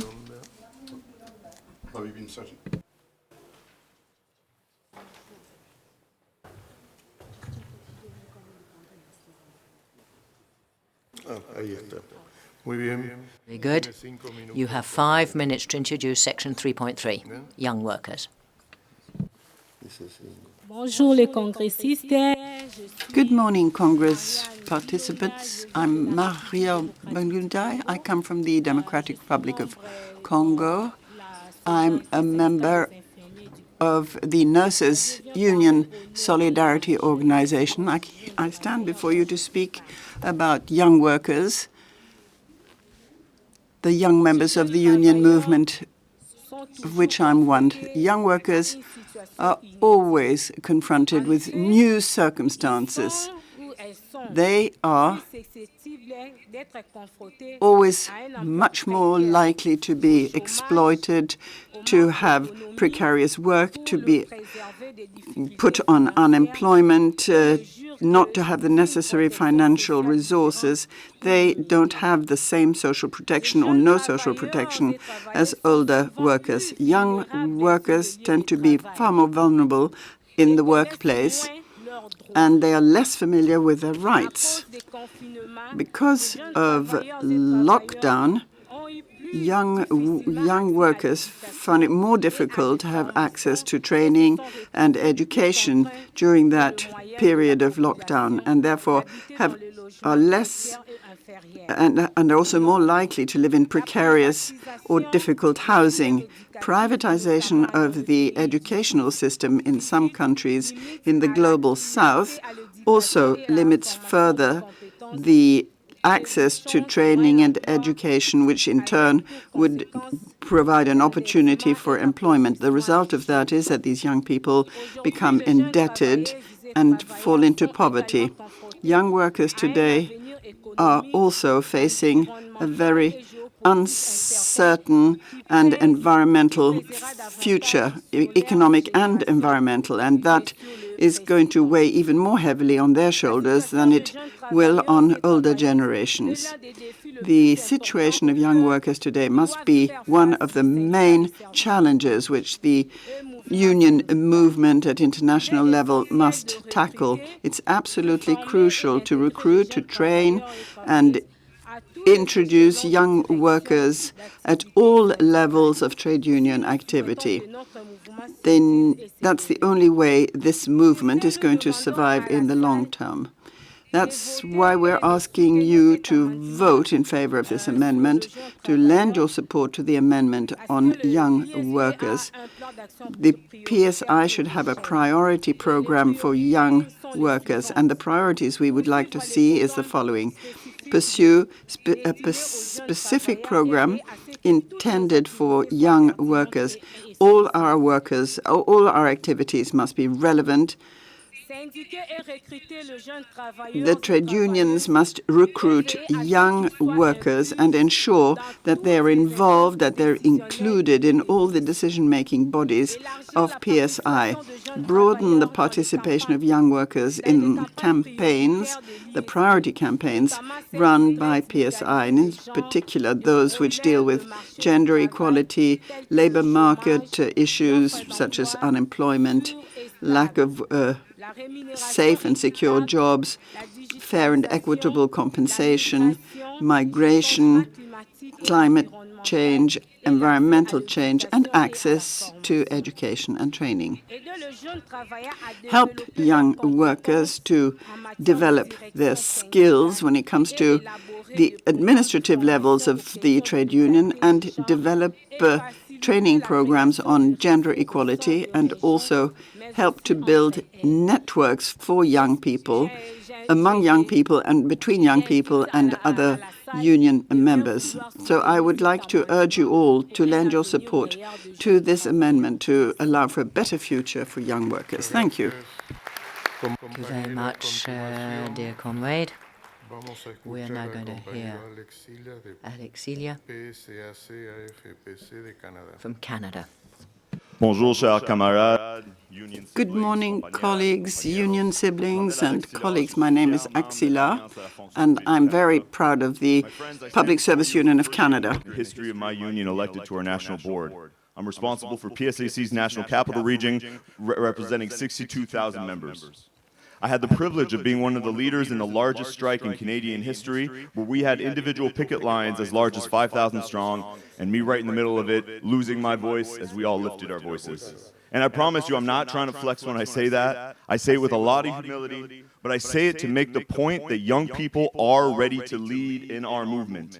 To my fellow unionists here who were once young workers and are now young at heart, I implore you to make space for young people, not only to mentor, but to listen. Because if we want to confront the challenges of tomorrow, we must engage the generation of tomorrow now. To my fellow young workers in the room, I encourage you to take space and create space. When it comes to the progress we want to move forward, if we wait for someone else to do it, we will never see it done. We are the ones we've been waiting for. We are the generation that will organize to counter apathy in the labor movement and the slow erosion of workers' rights, that will find real solutions and push governments to action in the climate crisis, that will put an end to privatization of public services, the crisis in healthcare, and the housing and affordability crisis, that will move us forward on the path of anti-racism and reconciliation with indigenous peoples. We are the ones that will finally see a free Palestine, a peaceful resolution in that conflict and other conflicts like it, and seek justice for all oppressed people around the world. We are the ones that will counter the far right, the rise of hate speech, Islamophobia, anti-Semitism, and anti-2S LGBTQ+ hate, and counter all forms of hate with the unstoppable, incontrovertible power of love to create a more inclusive and equitable world. My friends, that kind of progress is not only achievable, it is inevitable.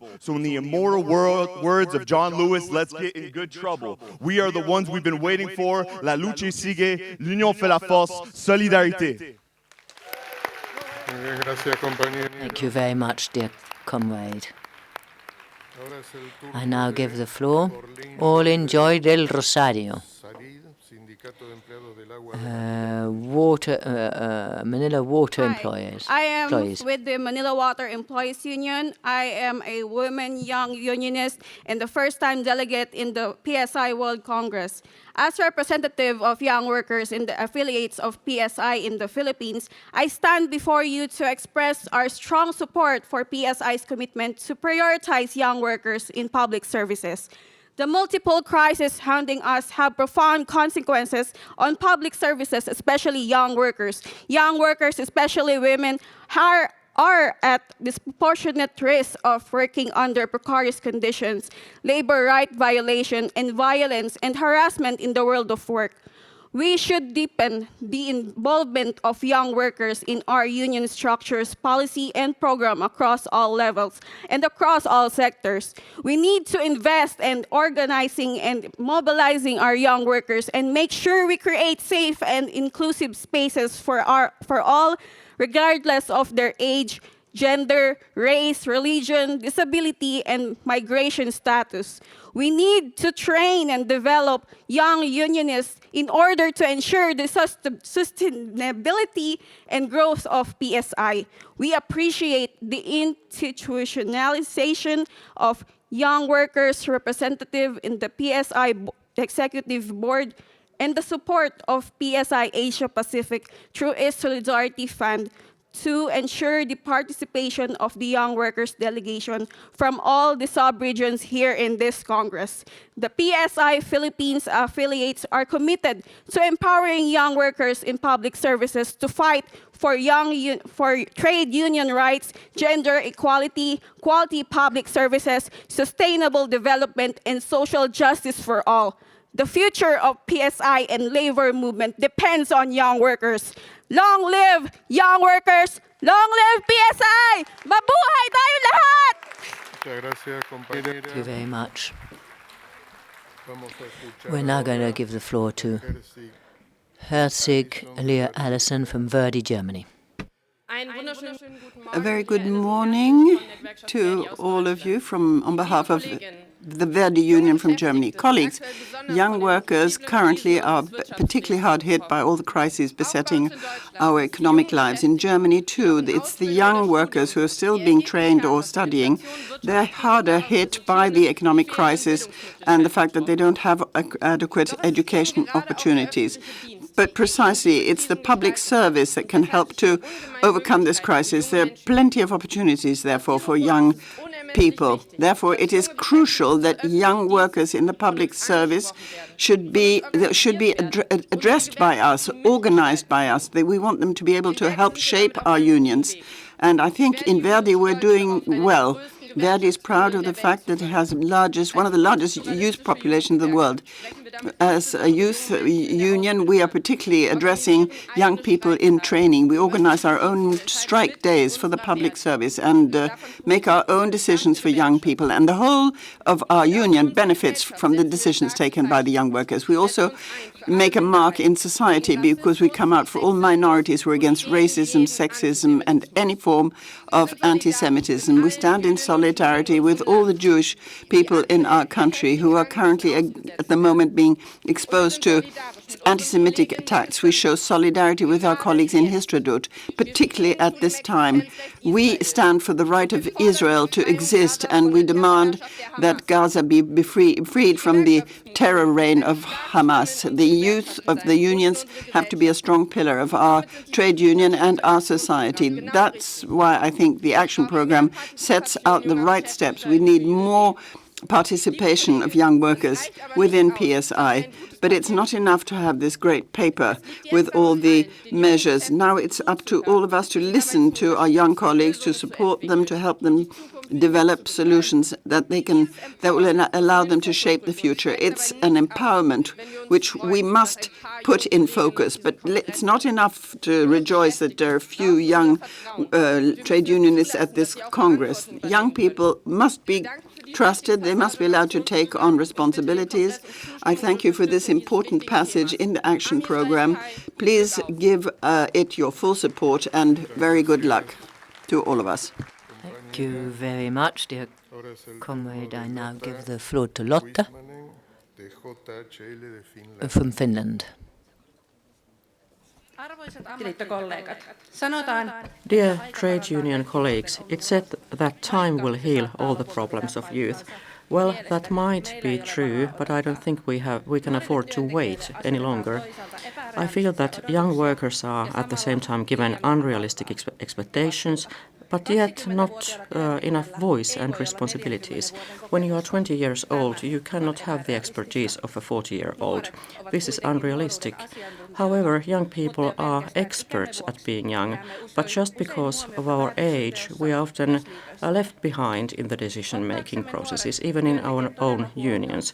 To really take young workers into consideration, we need meaningful positions and ways to participate, even if this requires extra effort. We cannot expect young workers to trust the unions if the unions do not speak to the youth in their own language.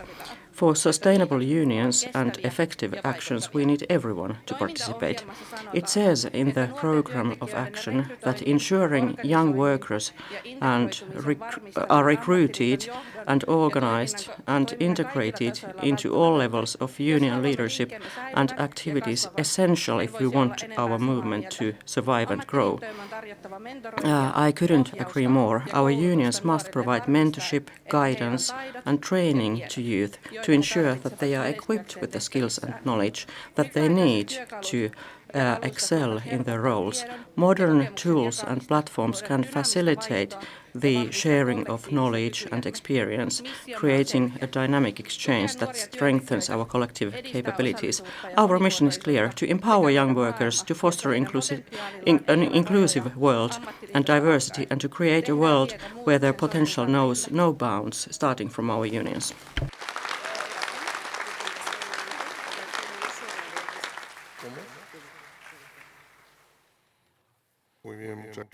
Thank you very much. I now give the floor to Irma Rahmawati from SPFL in Indonesia. Assalamualaikum warahmatullahi wabarakatuh. Good morning. My name is Irma Rahmawati. I'm a young worker from the public energy sector in Indonesia.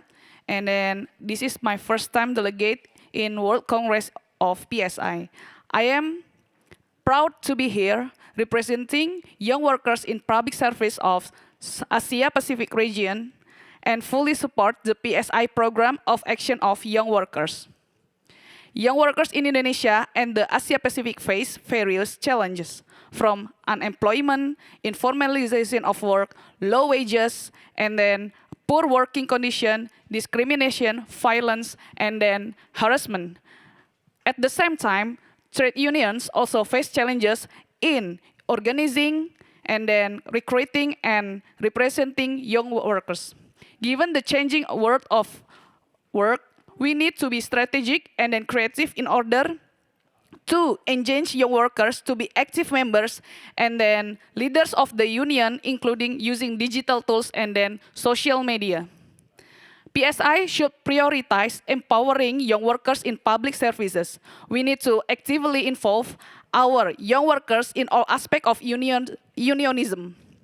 We need more technical support, training, and then capacity building programs to equip our young workers in fighting for their rights and then voice at work. As young workers, we play important role in building the strengths of the labor movement and fighting for a world that puts people over profit. Thank you.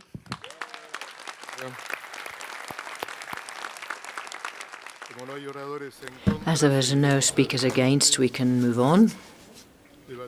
And we will discuss Amendment 25 on Section 3.3 of the Action Plan that enjoys the support of the Executive Board. I'm now going to give the floor to Sébastien Ménesplier for FNME CGT and DSP CGT of France to move this amendment. Bonjour, chers camarades. Good morning, colleagues. Let me present to you Amendment 25, which has the support of all French unions and also by the Executive Board. Young workers with limited resources are finding it hard to find accommodation.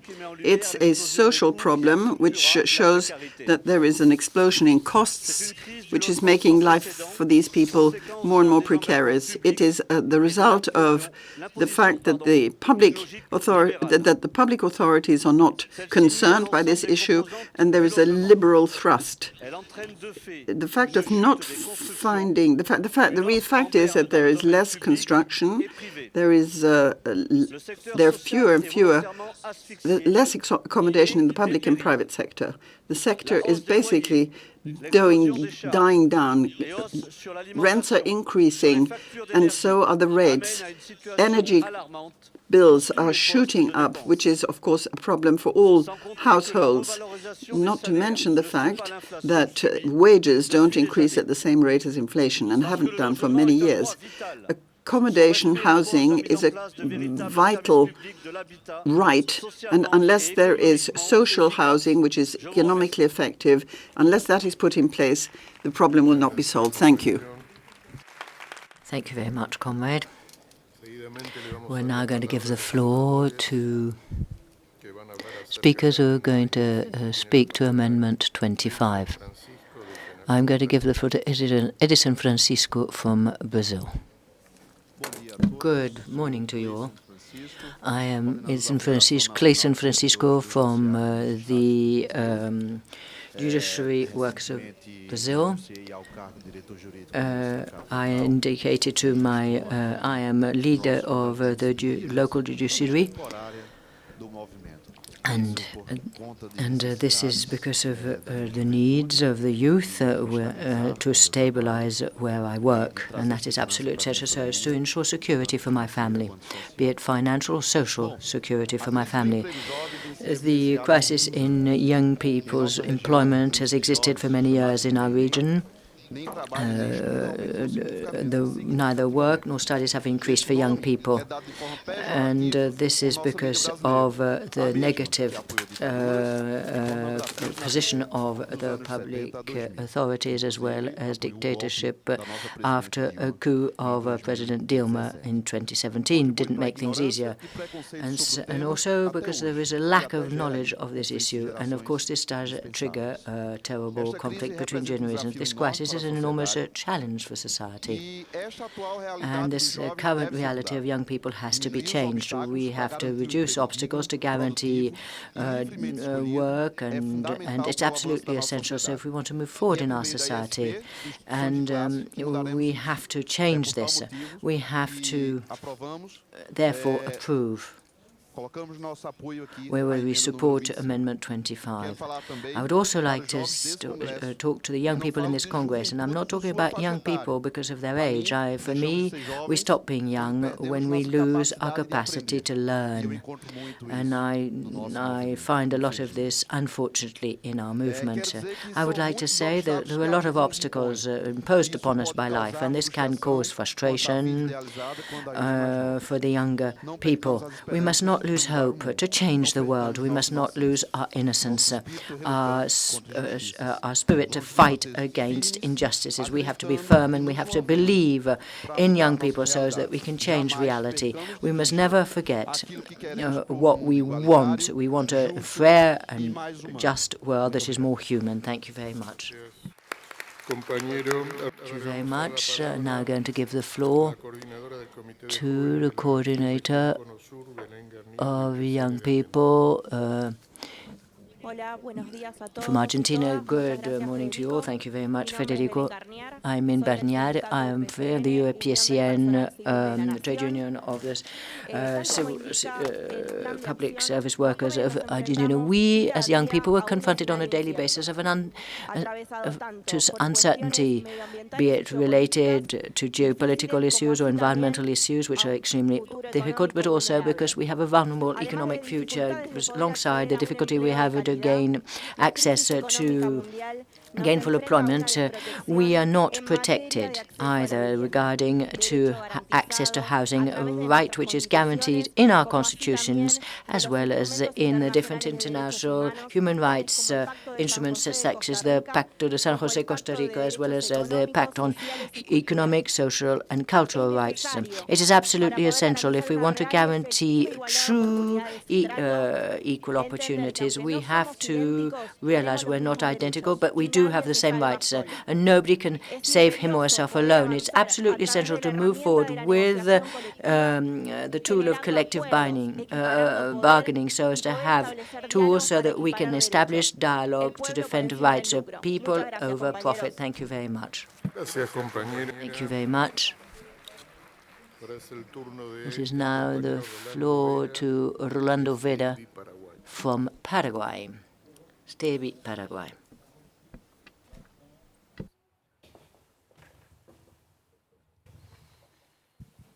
Good morning to you all, dear comrades. From the very heart of southern Latin America, Paraguay would like to extend the thanks of my country for holding this Congress. Quite clearly, we support this amendment. I think it is urgent to take measures that protect young people. Because in my region, we are very, very concerned by the progress of the extreme right today. We can no longer talk about an amnesty because political parties have been bought, leaders have been bought, even trade unions have been bought. And it would seem that they're going to stay in their posts, and we cannot understand this. Where mercantilism is the path offered to young people, triggering needs that they are looking for needs, for information, needs in the area of health, in climate, needs that they taking on loans they will never be able to reimburse throughout their working lives. We have been told, given a piece of information in my country where we were told that there were 86 working colleagues who were sent to the street with their families because they had got their jobs through merit competitions, and then they were on the street expressing, and amongst these, 4 pregnant women and 1 child with a woman with an infant. The government is going completely backwards as far as rights and human rights are concerned. And I would like to denounce this before this Council. These political whims of the leaders have completely trampled international rules and regulations and approved by the University of Asunción University. I would like to say that we have to give each one of our colleagues the spirit they need to be able to continue supporting the young people. And how can we be thinking about housing if we spend our life, we young people, trying to find a job, and we spent the whole life running after loans so as to be able to just rent a simple little piece of housing, because the right is, when we're born, to indeed have a house. So we should feel that this is part and parcel of our rights. This same oligarchy are carrying out unilateral changes in social security, and they are using as a tool to empower each one of their companies and denying the Magna Charta of the nation without respecting international organization. They bring pressure on workers to sign contracts doing that where they renounce all coverage and guarantees as an employee. I think it's absolutely essential that young people who are prepared from a trade union point of view be at the head of trade unions so as to contain the progress of this oligarchy. I think that the challenges are very high, and we really have to implement this amendment that gives power to young workers. So to achieve that, we really ensure people over profit. We really have to give this possibility to young people. Thank you very much. Now give the floor to Shuvan Sharma from Delhi State Electricity Workers of India. Namaste Congress. I am Shubham from Delhi State Electricity Workers Union, India, young worker rep for South Asia and also young worker titular for Asia Pacific. Today I stand before you to voice our resolute support for the comprehensive plan to empower and uplift young workers across South Asia. The initiatives outlined in 3.3.5 in Plan of Action are not only vital but hold immense significance for the young workforce of our region. Continuing specific programs for young workers is crucial, ensuring that our activities are relevant and inclusive. The South Asian context is diverse, and our approach must reflect the unique challenges and opportunities young workers face. By tailoring our program, we address the specific needs of youth, fostering an environment where they can thrive. Inclusivity is not just a word but a necessity. Organizing and recruiting young workers while ensuring their inclusion in decision-making bodies is fundamental. We must actively engage our youth in shaping their own future, allowing their voices to be heard at the highest level of our organization. The challenges faced by young workers in South Asia are multifaceted. Gender, unemployment, fair pay, and impact of digitalization are pressing issues. The young workers of our region look to us to champion their cause in these vital areas. By involving them in PSI's priority campaign, we bridge the gap between their aspirations and our actions. Developing the leadership skill of young workers is an investment in our collective future. In South Asia, where the youth make up a significant portion of the workforce, these measures are not just desirable but imperative. Our region's young workers are its strength, and their empowerment is key to achieving social and economic progress. By implementing these initiatives, we show our unwavering commitment to their well-being and prosperity. Together, we can create a brighter future for the young workers of South Asia. We agreed to affiliate amendment number 25. Public housing is very, very important. In South Asia, housing system is not there in principle. It is important to have access to housing for all, especially for young workers. Therefore, I join my South Asian young workers and comrades to ask Congress to approve the amendment submitted. Thank you. Much, comrade. As we have no other request for the floor, we're going to put to a vote Amendment 25. Who is in favor? Please raise your card.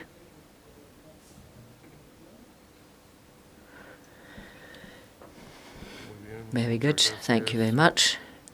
Who is against? Please raise your card. I see nobody against.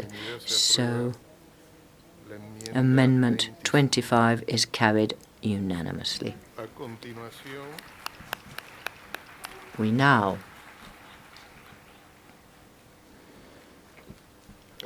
We now will put to a vote Section 3.3 of the Plan of Action in its amended version. That includes Amendment 25, of course.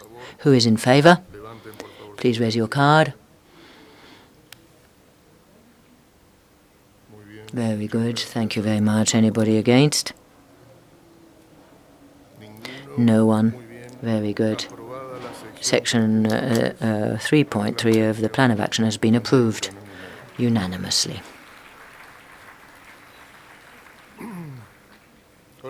We can now move on to discussing Resolution 41. And this resolution refers to affiliation fees for 2024-2028. The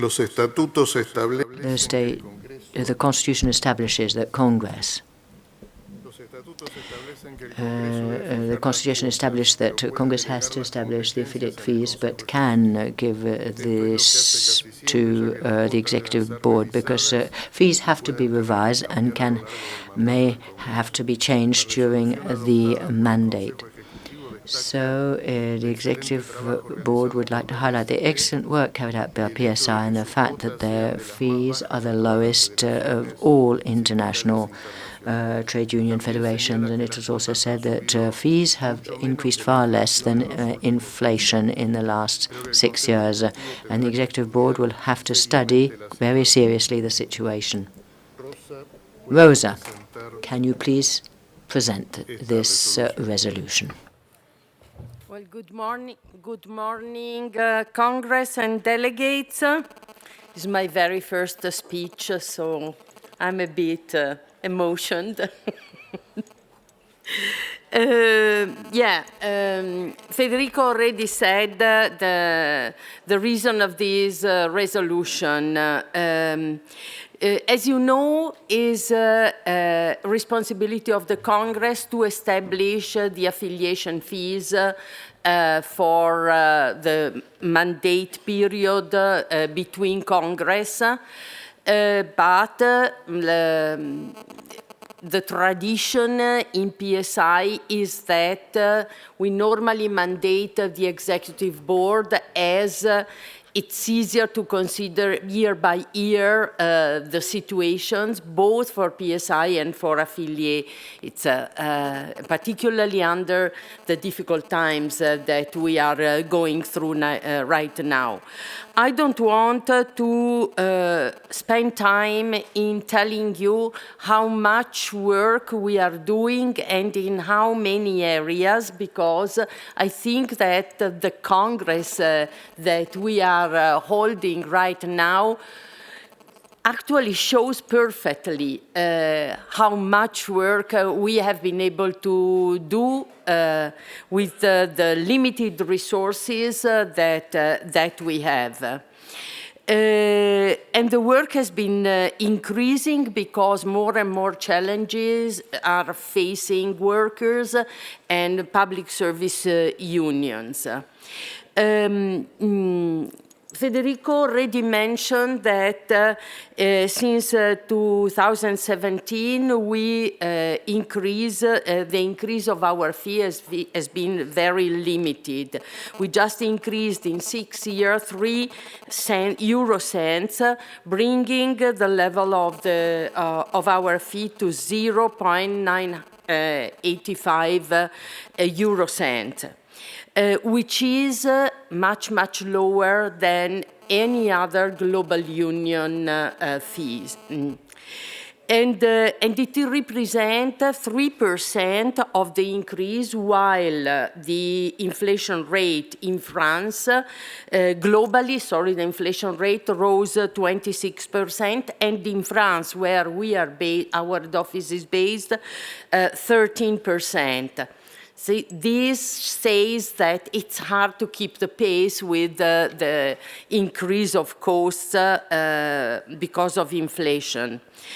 I would also like to say that we are the only organization, not only among the global union.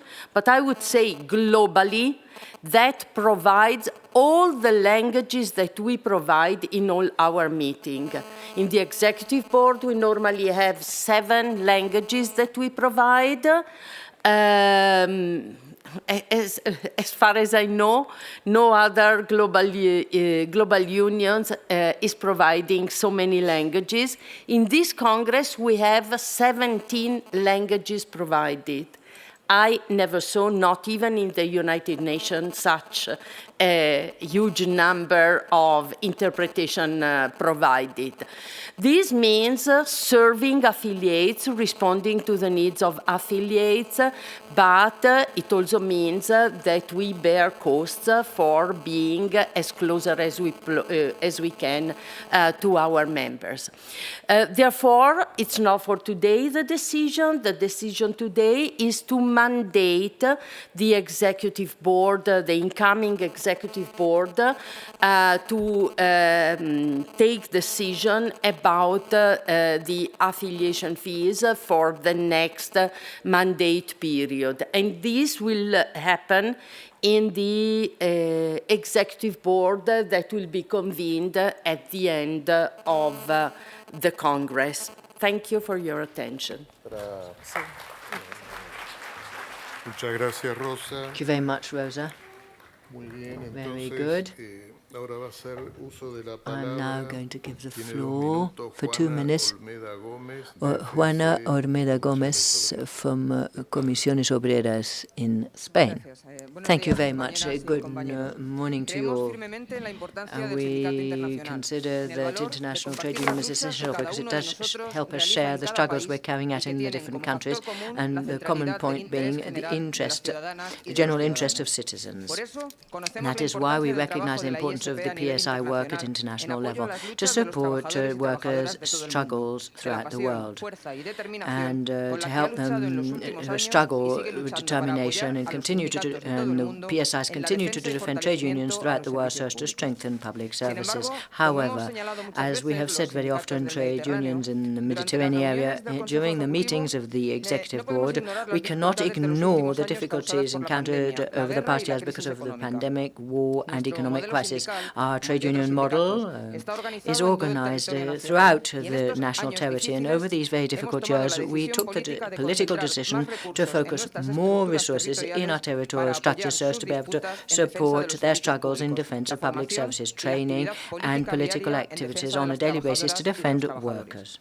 The political decision to give more support to trade union activities in our territory in a context of economic crisis, which has hit mainly workers in the public services because of a drop in salaries, has caused a lot of problems for many trade unions who don't have public contributions that fund, and they only fund their activities through the fees paid by their members, and which have been frozen for many years now.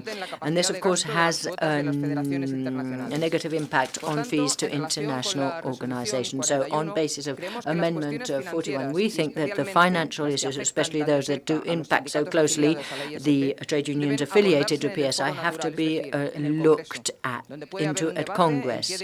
There has to be a debate on an equal footing between all organizations, giving them opportunity to intervene and share their opinions and vote. So as a Mediterranean group, we declare that we are against Amendment 41. We consider that we have to discuss this matter at the next Congress to bear in mind the different situations encountered by the different trade unions given their different models. We have to find a sustainable solution for all trade unions which will allow PSI to continue functioning as best possible to defend the rights of everyone. Thank you very much.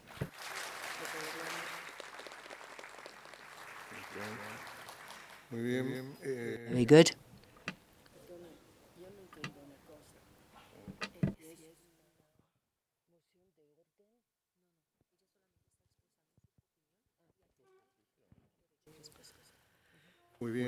Very good. I now give the floor to Hilde Larsen from Norway. Thank you, Federico. President Federico, Congress. I represent Norway, but in this case the Nordics. Thank Rosa for an excellent introduction to this issue. First of all, a conclusion and delegation to the Executive Board. We think this is the right approach in this case. Rosa, Danny and Britta throughout Congress have been very clear in saying that the situation is difficult when it comes to our finances.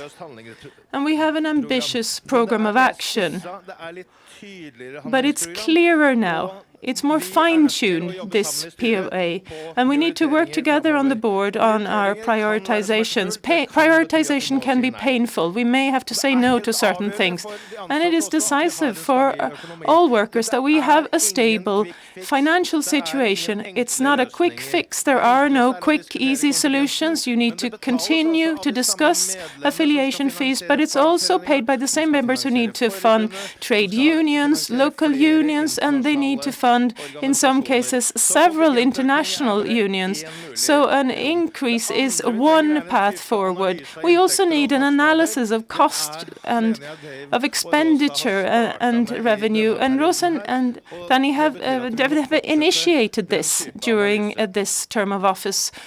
And so we need to continue with that analysis. We also have new technologies in the world. Rosa mentioned the fact that the translations are costly. We have to continue with that. But in many other areas, we can use technology to look at any room for maneuver. And the final concluding point is recruitment. We need to organize members. We need to organize and get more members into PSI. We all have a share in the responsibility to bring in more money that way. We're putting a lot of responsibility on the Executive Board, but I'm sure that under the leadership of Britta and Danny, this is a big responsibility, but we have clear ambitions and objectives, and we will find solutions. Thank you. Very much. Thank you very much. I now give the floor to Hannah Metamungbe from Malawi. All protocols observed. Greetings, Honorable 31st PSI Congress delegates. I'm Hannah Metamungbe, First Vice President of the Nurses and Midwives Organization of Malawi, and Women Organizing Committee Chair of PSI in Malawi. I would like to appreciate the support we get from PSI, and as an affiliated union, we long to belong to this great global union. I'm glad to learn that as PSI, you recognize the difficult political and financial position of many PSI affiliates, including NORM, CSTU, just to mention a few. I would therefore ask PSI to continue considering such unions. Out of the 4 vibrant unions in Malawi, only 2 are in good status with subscriptions, and not because they don't want, but due to financial constraint. NORM as a union and other unions will not cope with an upward adjustment. Inflation and exchange rates have affected us as a country. Not only that, but also natural disasters, Cyclone Fred, and other pandemics. I therefore ask this Honorable House to consider such unions.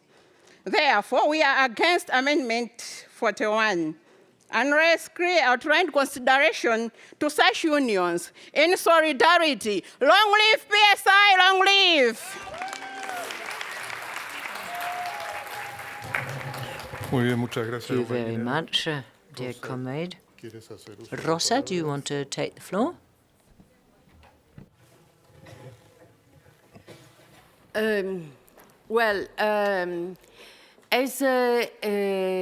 As you see in the resolutions that is under discussion, we refer to some of the initiatives that we already took.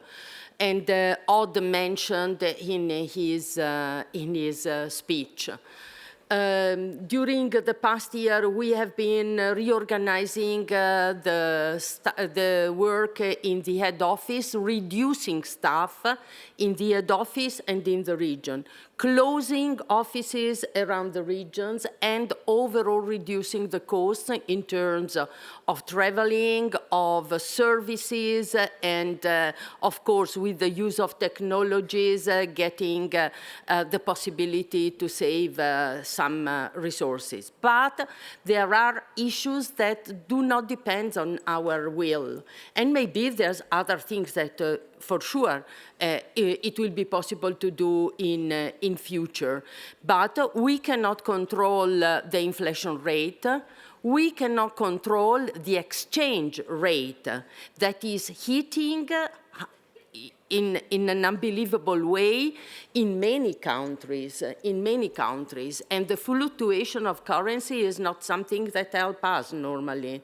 This is becoming a serious problem for a global organization. We are present in 153 countries. I don't know if working on a national level only, you can have the idea of what this means. The resolution asks to defer to the executive board the decision about fees. And I think it's a wise decision because the situation can change year by year, and there may be the need to have different evaluation according with the evolution of the global economic situation and also PSI financial stability.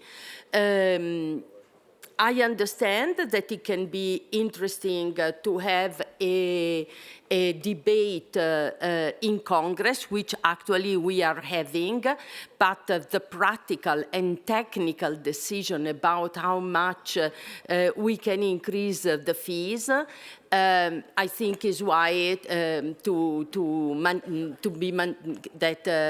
will be mandated to the executive board. If you look at the past, the executive board has been very conservative in increasing fees, considering the situation of our affiliates around the globe, considering the impact of crisis and all this. But I would like to conclude by saying that considering that the international labor movement is important and is relevant for national unions, particularly in a globalized world where the decision less and less depend on national governments, but are framed within a global policy, means that working at the national level has to consider also the impact that international policy can have on domestic decision and domestic governments. And I'm wondering if anybody can be saved within the border or its own border or within its courtyard. We are in a globalized world. Corporations get together and decide together and support each other. They build cartel, they build alliance to take decisions globally.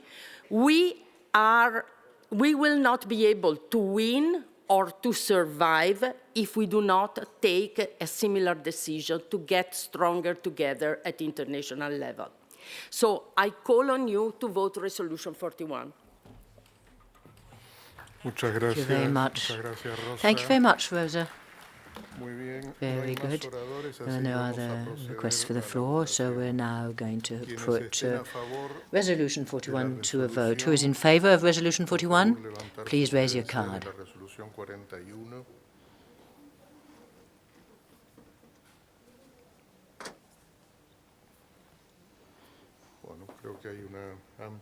There seems to be a broad majority in favor. Who is against? Please raise your card. Very good. I declare that Resolution 41 has been carried.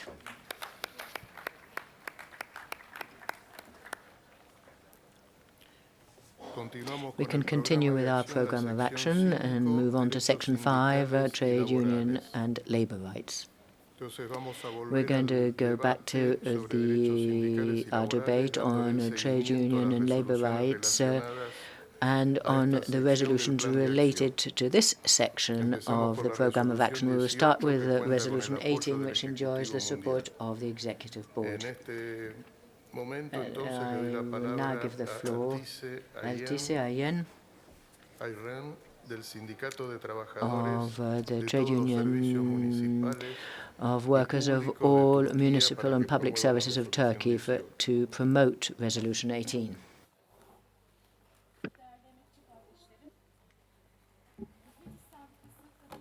Başkanıyım. PSI 31. I am the chairwoman of the Hizmet İş Union Women's Committee, and I am honored to be present at the 31st PSI World Congress. On behalf of the largest union in Turkey, I extend my respectful greetings to all of you. As Hizmet İş, we are currently focusing on organizing workers in the field of domestic services. Domestic workers around the world often find themselves outside the social security system.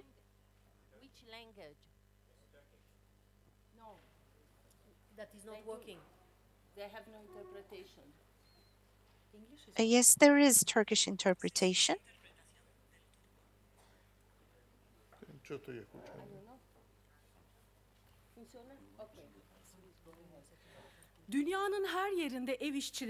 Domestic workers around the world often find themselves outside the social security system, deprived of fair wages, lacking in occupational health and safety, and exposed to the risks of psychological and physical harassment.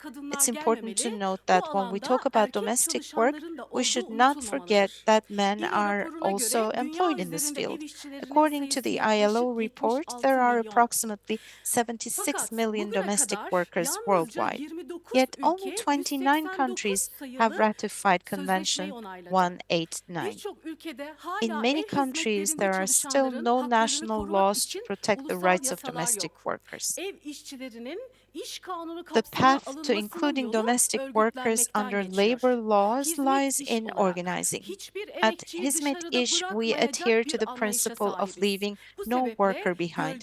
We are organizing the invisible workers who are often seen as shadow workers.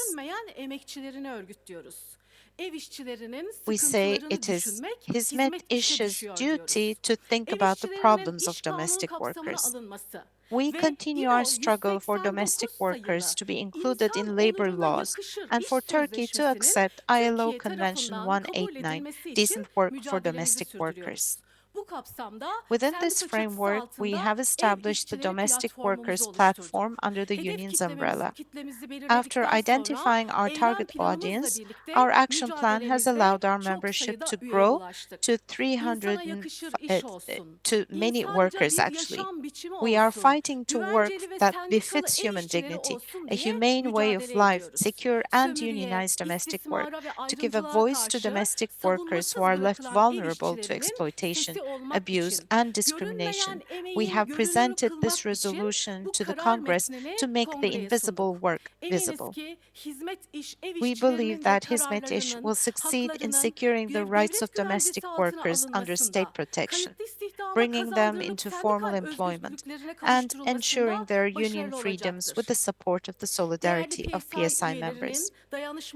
Therefore, we initiated our organizing effort, and I believe that our struggle will become even stronger. We would like to see your support for our signature campaign at the table set up outside, please. And finally, we say domestic workers are workers. Be a unionized domestic worker, be a member of Hak İş and member of Hizmet İş. I extend my respects to all of you. Muchas gracias, compañera. Thank you very much, colleague. I'm now going to give the floor to Kitomi Kimura from Hishijiro, Japan. Brothers and sisters taking part in the World Congress, hello. My name is Hitomi Kimura. I'm from Jichiro and a delegate from the Asia-Pacific region representing Japan. I would like to speak in support of Resolution 18, Solidarity with the World's Domestic Workers. At Jichiro, we organize workers who work in the health, medical, and care facilities in the regions. In many countries, I think providing care to the elderly was often seen as care work that was provided within the domestic context, at home, by female family members. Japan is a country facing a drastically falling birth rate and a super-aging society, and in this context, the care insurance system was introduced. The local authorities run and oversee these care services up and down the country. Care services are funded by insurance premiums as well as by taxpayers' money. However, because for a long period of time, this type of care work was provided by women and was seen as a kind of voluntary labor, pay within the care sector remains low, and as a result, there is a real shortage of care workers. In the aftermath of the COVID pandemic, there has been a renewed recognition of the role and importance of health, medical, and care work. However, despite this fact, the pay for workers providing such vital services are far from sufficient, and we are facing a serious shortage of staff. As stated in Resolution 18, we need to recognize the importance of domestic workers, recognize that they are indeed workers in the full sense of the word, and ensure that their rights are protected. In so doing, we'll be able to secure better working conditions, better rates of pay, and this should in turn help to alleviate the staff shortages. Domestic workers must not be subject to exploitation or discrimination. Their rights must be safeguarded. They must be sufficiently remunerated for the services that they provide, be provided with the appropriate level of social protection as a fully fledged worker. I'd like to express my solidarity with all the domestic workers from around the world. This concludes my remarks. Finally, Tomoni Gambaro, let's fight in solidarity. Please join me in this call. Tomoni Gambaro. Thank you very much, comrade. I think we're going to be a bit tight for time, so I would really ask you to respect your 2 minutes time, speaking time. I now give the floor to Ganisanga Changa from Malawi. Good morning, Congress. All protocols observed. Thank you, Chairman, for giving me this opportunity to speak. I'm in support, in solidarity with domestic workers worldwide. According to ILO Convention 189, it was passed and adopted on 16 June 2011. It has been over 10 years. People are not acting on these conventions. A domestic worker should be treated fairly. A domestic worker should not be treated as a servant, as a member of a family. After work, you just give him food and give him maybe second-hand clothes. No. A domestic worker deserves better life and better pay. Domestic workers are being exploited. Others, they don't have condition of service. Others, they don't have contracts. Domestic workers in some countries are being abused. Domestic workers, they even don't get remittances. Others, they don't get wages, salaries. There is no decent work to domestic workers across the world. I beg the Congress, I beg you, comrades, let's fight for domestic workers worldwide so that they can enjoy this freedom of working and this freedom of being in union. Thank you. Thank you very much, dear comrades. Before putting to a vote resolution 18, there were two amendments, 71 and 72, which enjoy the support of the Executive Board. But let us look into Amendment 71, and I now would like to give the floor to Nathalie Pain from CFDT France, Santé Sociaux de France to promote Amendment 71. Good morning, everyone. As we saw yesterday before lunch, our domestic workers do a crucial job of work in what are often extremely difficult circumstances. C89, Convention 89 of the International Labour Office, ratified by only 27 countries, promotes the implementation of national legislation to promote the rights of domestic workers. As unionists, I think we play an important part in urging our governments to ratify Convention 189. It's Convention 189. That's what we would like to add in the discussion on Resolution 18. We'd be grateful if you would vote in favor of our amendment, which is supported by the SOC. Thank you. Thank you very much. We're now going to hear different opinions on Amendment 71, and I now give the floor to Francelino Valença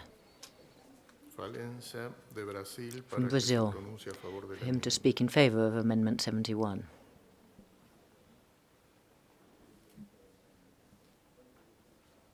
Francelino Valença? He's not here? Okay, so we can continue. There are no other speakers. Okay, so I think we could move on to voting Amendment 71. Who is in favor of Amendment 71? Please raise your card.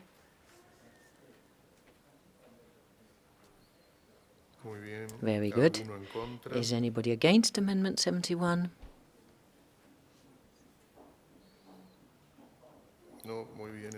Does not seem to be the case, so Amendment 71 is carried.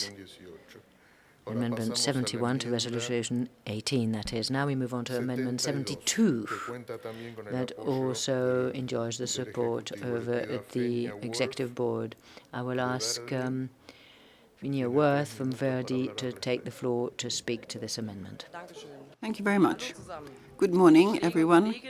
Dear sisters and brothers, let me begin in my own name and on behalf of my colleagues, express that we have the greatest respect for domestic workers. We know how hard the job is that they do, and you can give yourselves a pat on the back if you are one and say you're great. I know as a care worker that that doesn't give you any more money, but it's always good and feels good to pat oneself on the back. We have suggested the following. In paragraph 5, we suggest inclusion to a sentence, and in paragraph 8 we want to include the reference to unions and pro-union organizations in order to strengthen the rights of domestic workers. They have to be supported, and it's extremely important that we support these workers. Paragraph 6 needs to be deleted to make sure that there's a clear distinction. Care work is done by professional care workers, and there's a distinction here that a risk here that it might detract from their importance and value. We know that care workers' work has to be supported, and not everyone can do care work. Care work requires good training. You have to be very professional and trained to do care work. So we would like to ask you to support our proposed amendment. Thank you very much, and I wish all of you a very safe return back to your homes. Thank you. Thank you very much, comrade. As there is no other request for the floor, so we're now going to put Amendment 72 to a vote. Who is in favor of Amendment 72? Please raise your card. Very good. Thank you. Anybody against? No. Okay, so Amendment 72 is carried. So we have now approved Amendments 71 and 72, so now we're going to put Resolution 18 to a vote with the inclusion of these two amendments. Who is in favor? Please raise your card.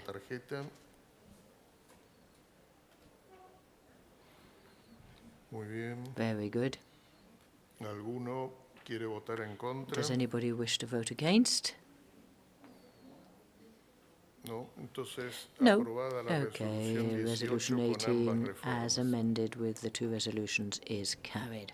We can now look at Resolution 20 that also enjoys the support of the Executive Board. To refer to this resolution, I'm now going to give the floor to Alonsung Diaye from the Trade Union of Workers of Public Services in Transport of Korea. Please, you can now speak or move this resolution. 통역은 준비되셨습니까? 네, 안녕하십니까? 공공운수노조 발전노조 위원장 재용순입니다. I'll be speaking in Korean. My name is Jae 저와 Yong-sun. 공공운수노조 동지들은 영국의 유니손 노조와 간담회를 Last 진행했습니다. night, we had a meeting with the Unison of the UK, and at this meeting, I was struck 놀라움을 금할 수 없었습니다.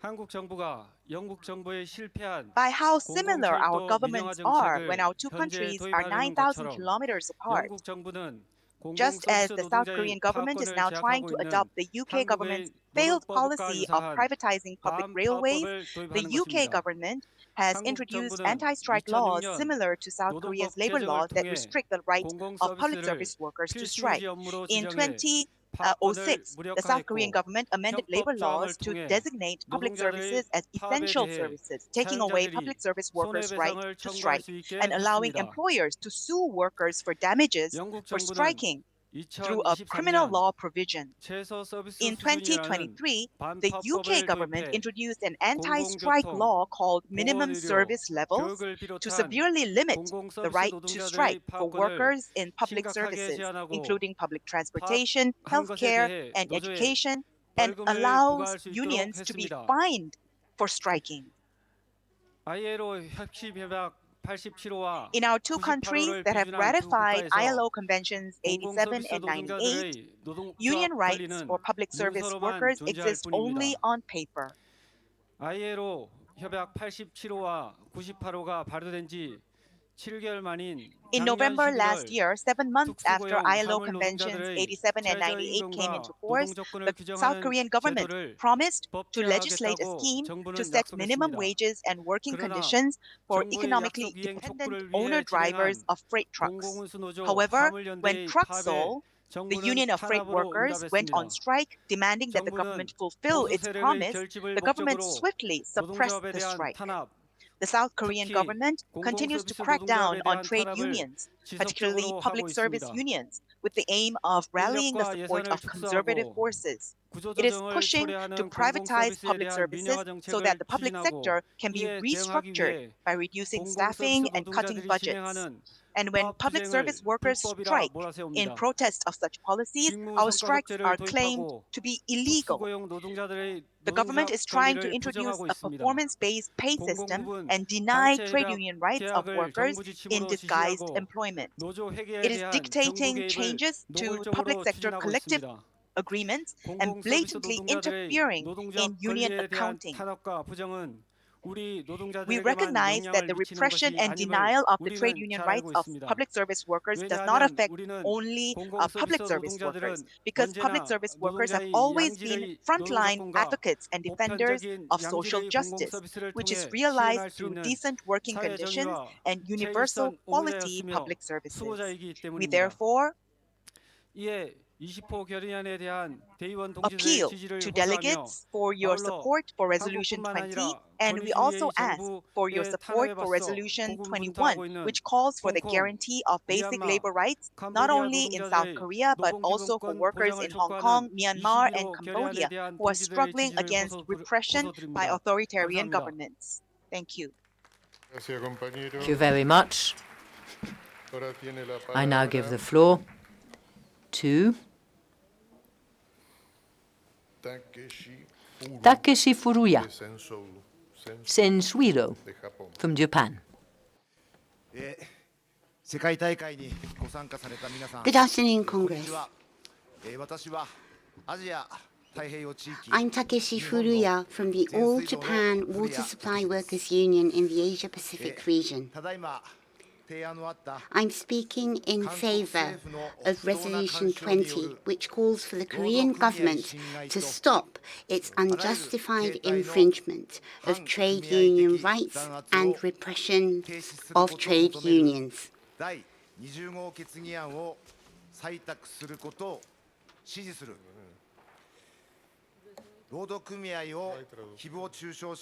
strongly condemn the Korean government's infringement of trade union rights. They are vilifying trade unions to reduce the labor rights of hard-working Koreans and, in turn, promoting policies which favor the rich. We strongly demand. Perdón, no hay traducción. Yo no tengo el español. We do not have any translation. There doesn't seem to be any translation into English.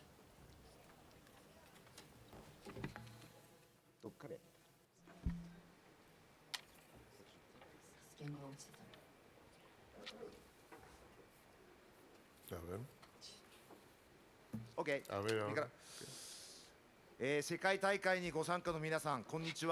Good afternoon, Congress.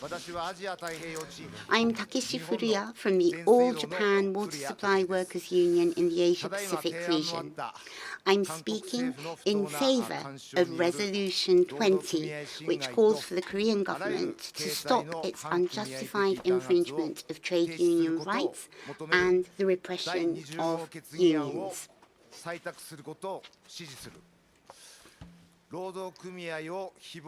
We strongly condemn the Korean government's infringement of trade union rights.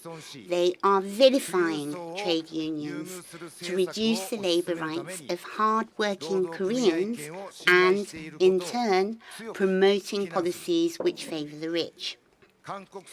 We strongly demand that in accordance with the ILO principle of freedom of association, the Korean government stops all forms of repression of trade unions.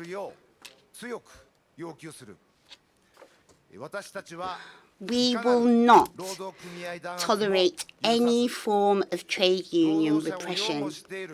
We pledge our support and stand in solidarity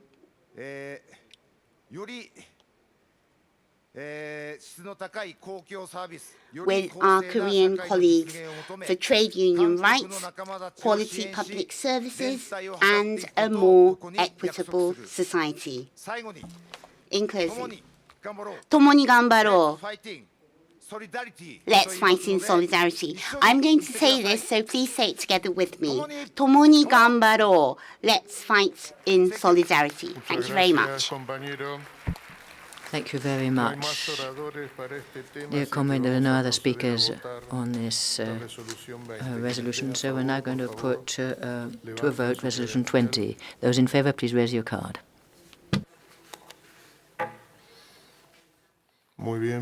Very good. Does anybody want to vote against? Very good. So Resolution 20 is approved. So we can now move on to Resolution 21. This resolution also enjoys the support of the Executive Board. And we're first going to give the floor to Takashi Fujimoto to speak in favor of the resolution.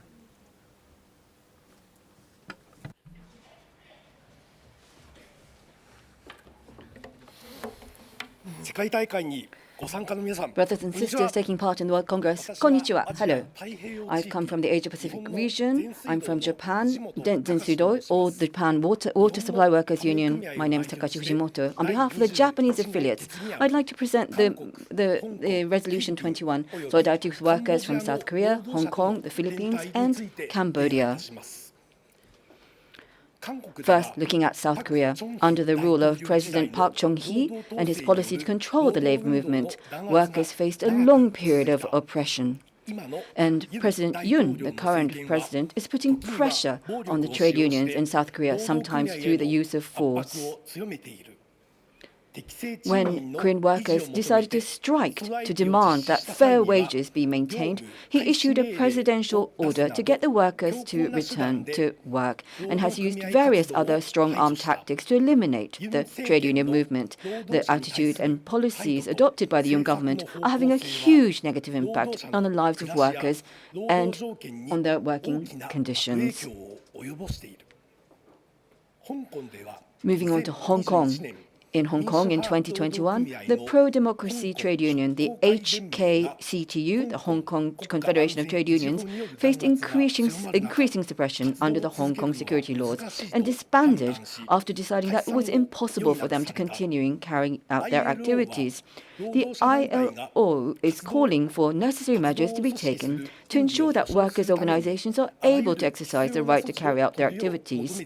And they are also requesting that a system be put in place to ensure that trade unions can engage in their work without the threat of violence and threats hanging over their heads, and that their civil rights be respected in a meaningful manner. Workers must not be stripped of their right to carry out trade union activities in an independent manner. They must not be denied their freedom of association or their freedom of expression. In the Philippines, under the Anti-Terrorist Legislation Act enacted in 2020, the freedom of association is being further repressed. There have been numerous cases of trade unions carrying out legitimate trade union activities being charged, often under the use of violence. The Philippines government is failing to protect its citizens and is violating their basic human as well as trade union rights. They are turning a blind eye to the assassination of trade union activists. In Cambodia, the authorities have detained several dozens of trade unionists who were carrying out a strike. There was a particular incident where they used a coach that was donated by Japan through its OD activities to forcibly remove the trade unionists from the location where they were striking.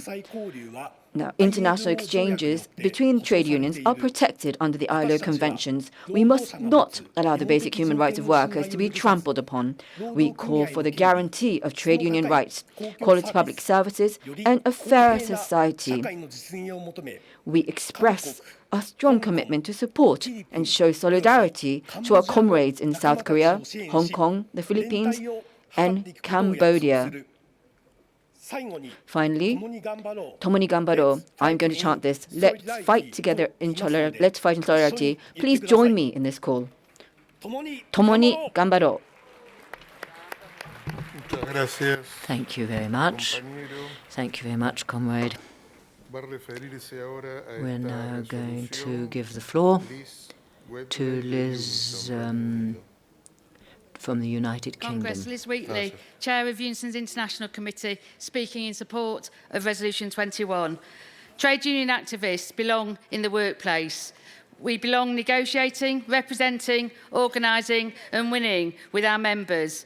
We shouldn't be beaten up, disappeared or even murdered, things that happen far too often, which is why standing together in solidarity really matters. Democracy, social justice and equality are the bedrock of a free and independent global trade union movement. So I want to send solidarity out to our comrades in South Korea, the Philippines and Cambodia. But today I want to talk about Hong Kong. At Unison, we welcome the work of the PSI, including the statement at the ILC last year.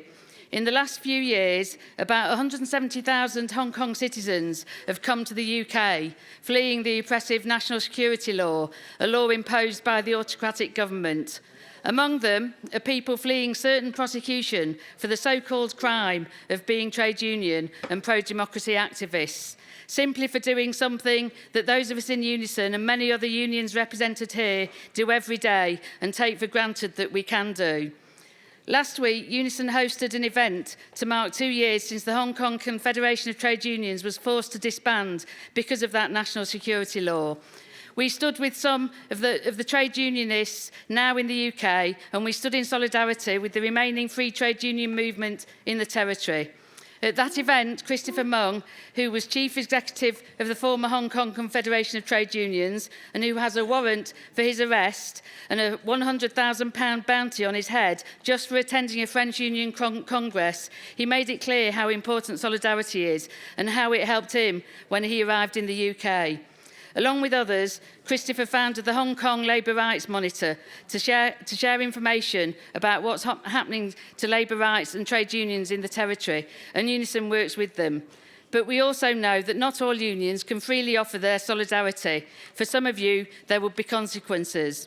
Therefore, we must use the PSI's programme to make sure all trade unions can safely access information and to set up a network so that all unions can offer the solidarity that's needed by the Hong Kong trade union movement. So it really matters that we say people over profit, but we also have to say solidarity over profit. Thank you. Very good, comrade. Thank you very much. There are no other speakers to Resolution 21, so we're now going to put it to a vote. Who is in favour, please raise your card. Very good. Anybody against? No one. Excellent. I declare Resolution 21 is carried. Now let us move on to Resolution 22. That also enjoys the support of the executive body. I now give the floor to Hishinori de Senshoku, Japan, to promote this resolution.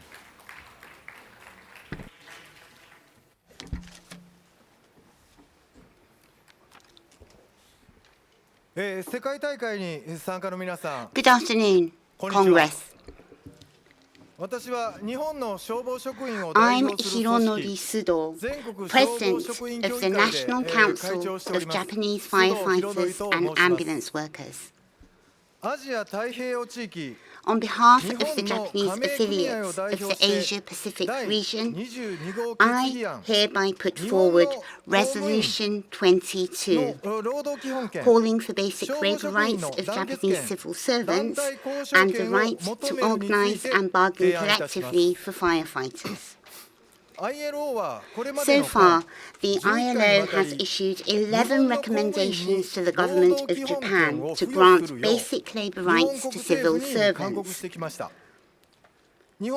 Despite this, there are still no basic labour rights for civil servants in Japan, and firefighters don't even have the right to organise. At PSI's World Congress in 2017, we, the PSI Japan Council and South Korea's Firefighting Development Council, jointly submitted a resolution calling for basic labour rights for civil servants in Japan and firefighters in South Korea. Since then, under President Moon Jae-in, the South Korean government ratified ILO Conventions 87 and 98, granting basic labour rights to firefighters in South Korea. We hear that our fellow firefighters in South Korea have formed a trade union and have improved their working conditions. Not just that, they're getting the voices of frontline firefighters reflected on national policies so that their services can be further improved. We firefighters work with the utmost professionalism and integrity in order to save human lives. We were on the front lines during the pandemic, regardless of the health risks, and often work under extremely dangerous conditions in the event of a dreadful disaster. That is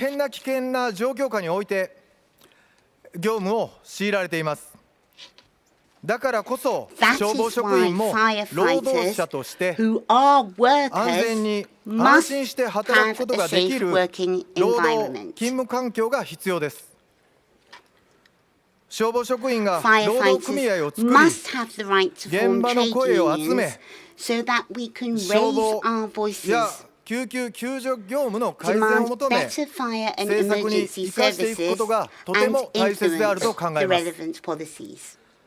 In the public service sector, including fire services, I believe that establishing a healthy industrial relationship will result in quality public services. For this, it's essential that civil servants are granted basic labor rights and firefighters have the right to organize. We, the members of the Japan Council, will fight for basic labor rights for civil servants and the right to organize for firefighters. We are determined to do everything that we can to win this fight and report our victory at the next World Congress. Congress, I put forward Resolution 22.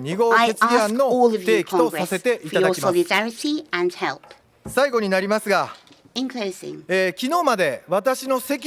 until yesterday, behind me was sitting Anastasia. She is now a great friend of mine. She comes from Ukraine. So I sincerely hope that peace will come soon to Ukraine and other conflict-torn areas. With my heartfelt solidarity, I conclude my remarks. 共に頑張ろう Let's fight in solidarity. Thank you. Muchas gracias, compañero. Thank you very much, comrade. Ahora I va a now hacer uso de la give the palabra floor Wok Kyung-sung de KHMU de Corea del Sur. from KHMU, South I'm Korea. from Korean. I speak in Korean. 먼저 PSI 31차 세계총회에서 First of all, I would just like to thank this opportunity to speak at the PSI Congress. Greetings, comrades. My name is Kyuk-sun Kang. I'm the Vice President of the Korean Health and Medical Workers Union, actively engaged in the struggle for public health care.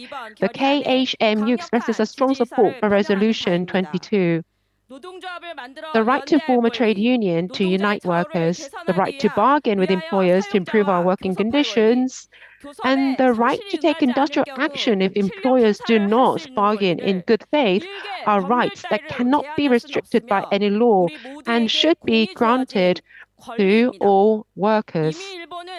The Japanese government has already ratified the ILO Convention 87, but is turning a blind eye to freedom of association. During 2018, during the ILC, the ILO criticized the Japanese government's attitude towards freedom at work and demanded an improvement plan by November, but the government has remained silent.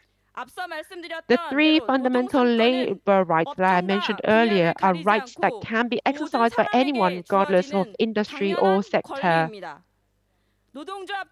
The Korean health workers are also denied our right to strike because we are deemed as essential public services, which is why we are also disappointed that the Japanese firefighters are also being denied their fundamental labor rights.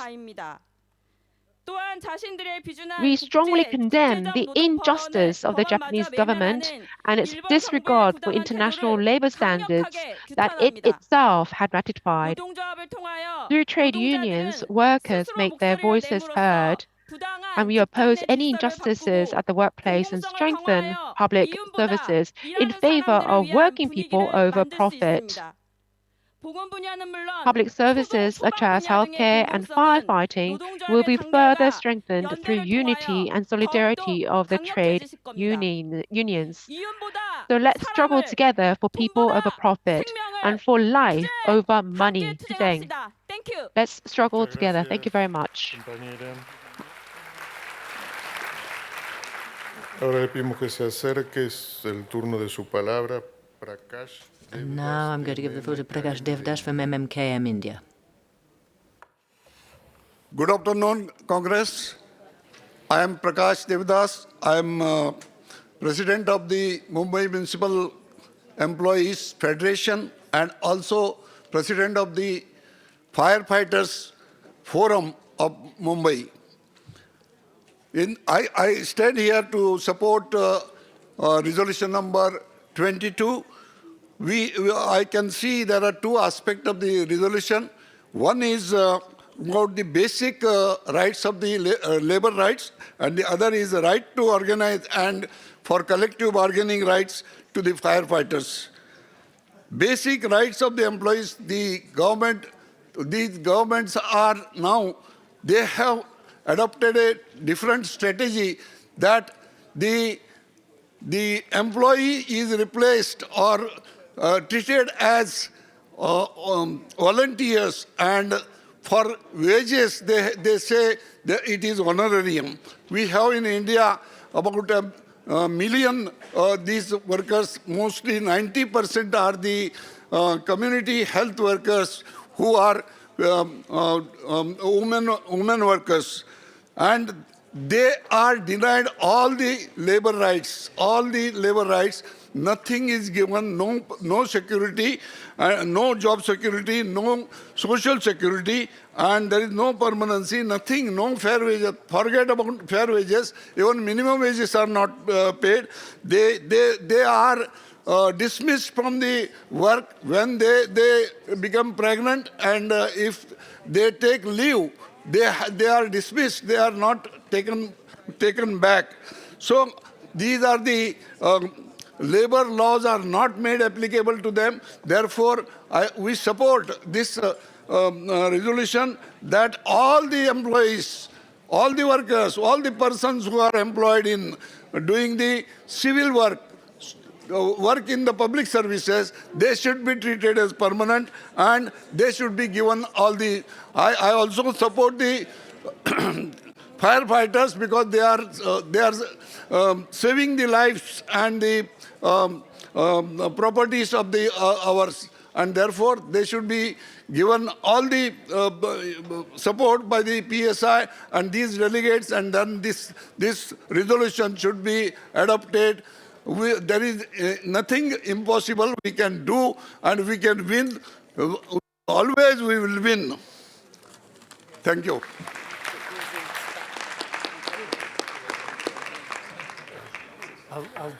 Muchas gracias. Very much. Thank you very much. It is now the turn of Renan Marcelino Pucci of the Trade Union of the Judiciary of Yucatan from Mexico. Good morning, dear colleagues, dear comrades of the 31st Congress of PSI. I would like to address you in representation of my colleagues from the Single Workers Trade Union of the Judiciary of Yucatan in Mexico to ask you to approve Resolution 22, because just as the workers in Japan, in the Judiciary of Yucatan, Maria Caluna, President, violates infringes the human rights right and trade union freedom and the rights to collective bargaining of those working in the judiciary.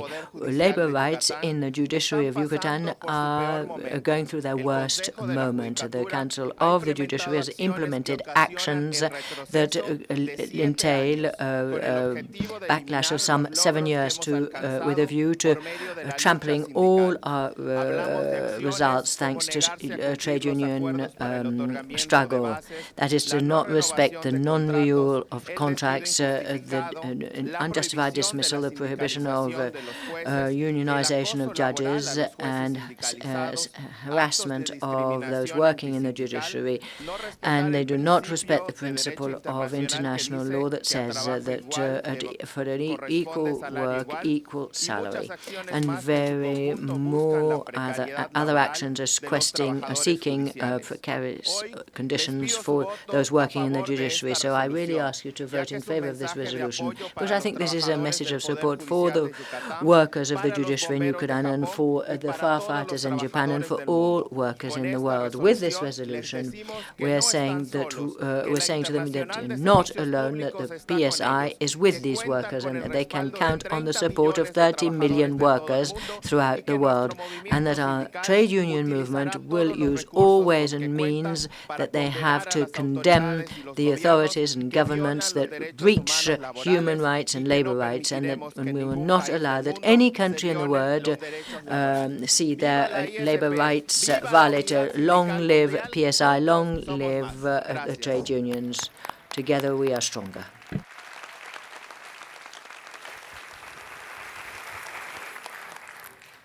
We no longer have speakers on resolution 22, so those who are in favor, please raise your card. Thank you. Is there anybody opposing? Abstaining? So the resolution is carried.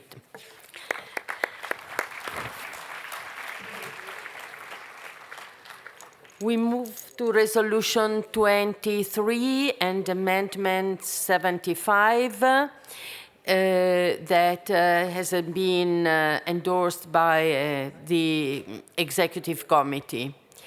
To present the resolution, I call on Franklin Ansa of HWSU of Ghana. Please, you have the floor. Thank you. My name is Franklin Ansa, the General Secretary of Health Services Workers Union of TUC Ghana. I thank you, Chair, for giving me the opportunity to speak at this Congress. I am privileged to present this resolution on behalf of the Health Services Workers Union of TUC. We all know that the absence of sufficient employment opportunities, inadequate social protection, the denial of rights at work, and the shortcomings in social dialogue constitute decent work deficit. And this is the gap between the world that we work in and the hopes that people have for a better life. We also know that women and people with disabilities are the most discriminated against in the workplace. We are mindful of the different political, social, and economic circumstances prevailing on the continent and how these affect trade union legislative landscape. We also take notice of the post-COVID issues where governments are cutting public spending on social services whilst increasing consumption taxes. And this is impacting negatively on the working people. Yesterday, we heard the stories from Morocco where government is not respecting labor rights and even imprisoning labor activists.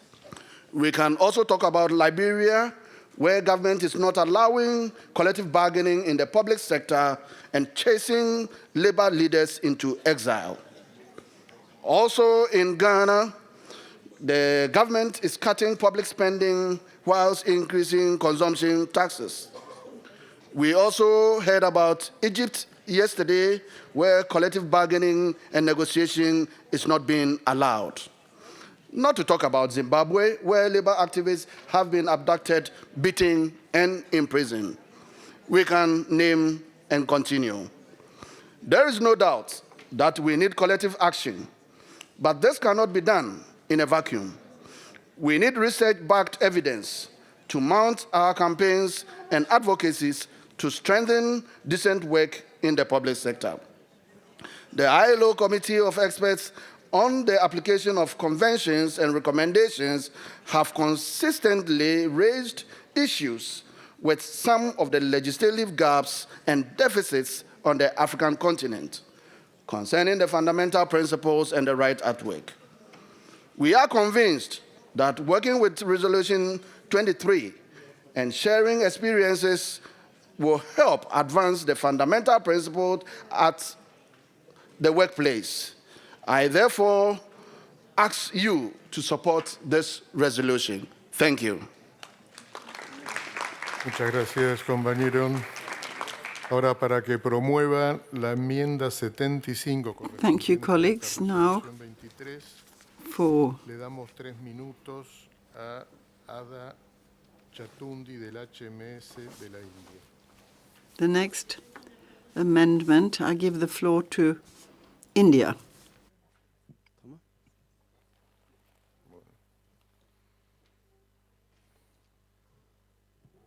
PSI'nin saygıdeğer katılımcıları, değerli delegeler.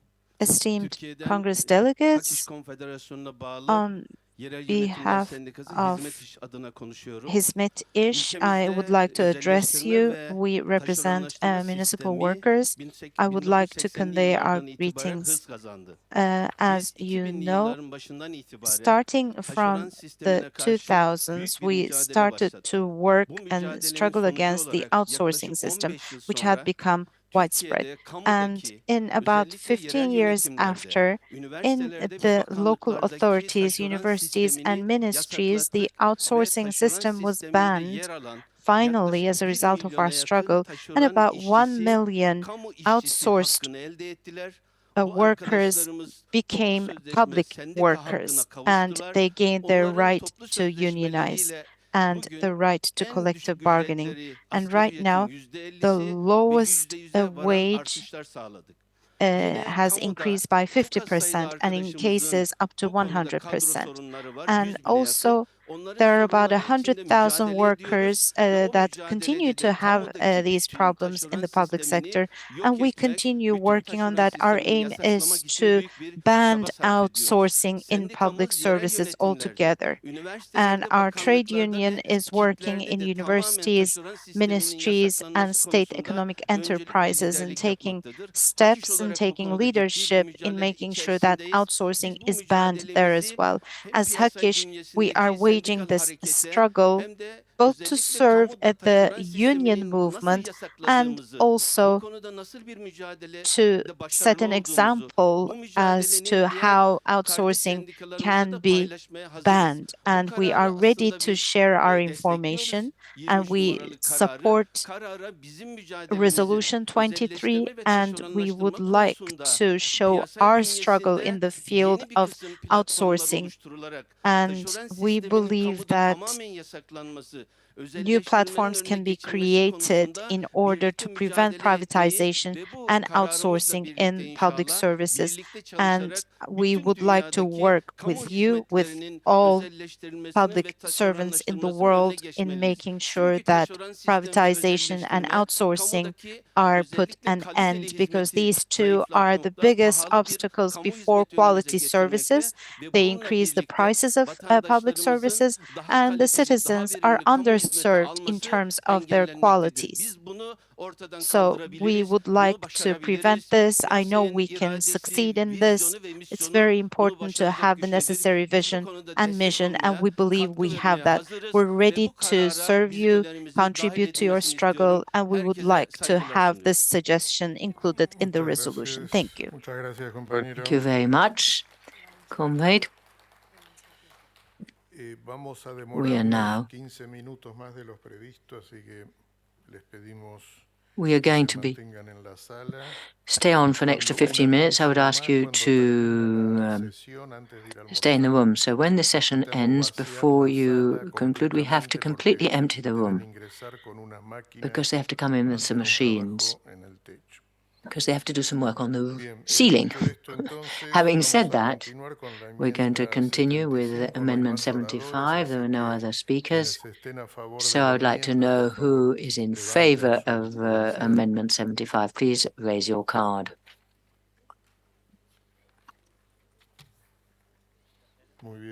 Very good, thank you. And is anybody against Amendment 75? No, perfect. Amendment 75 to Resolution 23 has been approved. So we're now going to put Resolution 23 to a vote. Of course, including Amendment 75. Who is in favor of Resolution 23? Please raise your card. Very good. Anybody against?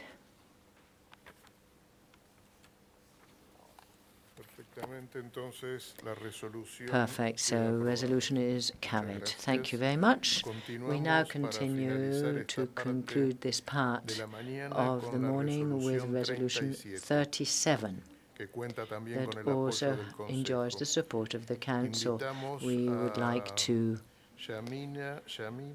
give the floor to Shamina Meghraoui Mr. Snap-up from Algeria to move Resolution 37. Yamina Meklawi, you have 3 minutes to move this resolution.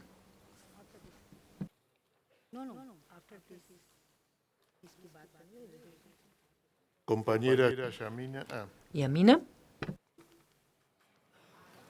Chers camarades congressistes, bonjour. Congress delegates, on behalf of the Snap-up affiliates, I would like to express my gratitude for the strong support to our struggle to regain the right to freedom of association, which was taken away from the Algerian population, which is totalitarian and against the people. In all the work we've done against repression, oppression, imprisonment of trade unionists and all other attacks on the freedom and dignity of workers. And after all these forms of aggression, the violence perpetrated against independent trade unionists in Algeria who want to rebuild their union based on justice and equity and respect for human dignity, democracy and freedom, which all workers aspire to.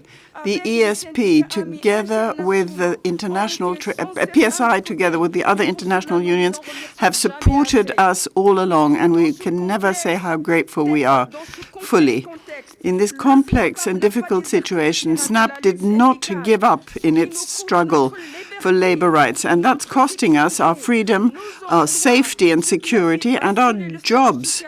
The social status of trade unionists has deteriorated. They've dropped into poverty. Families are having a difficult time finding their balance and finding their feet. Every day, there are trade unions unfairly accused of terrorism under Article 87 bis of the Penal Code.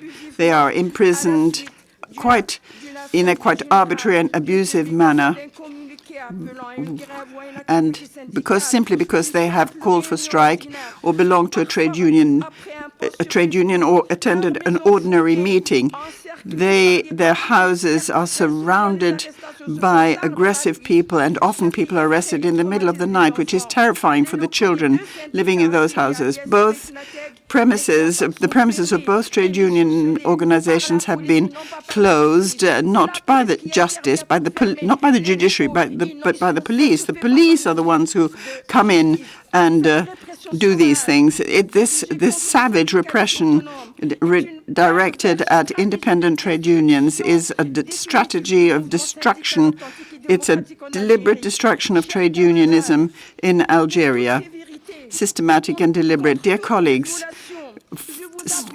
because of all these violations, because of this difficult situation, I urge you all to support this resolution for international solidarity. Long live international solidarity, long live PSI, and thank you for your support. Thank you very much, Comrade. We don't have any other speakers to speak to this resolution, so we're going to put it to a vote. Who is in favor of Resolution 37? Please raise your card. Very good, thank you. Anybody against? No. Very good. I declare Resolution 37 carried.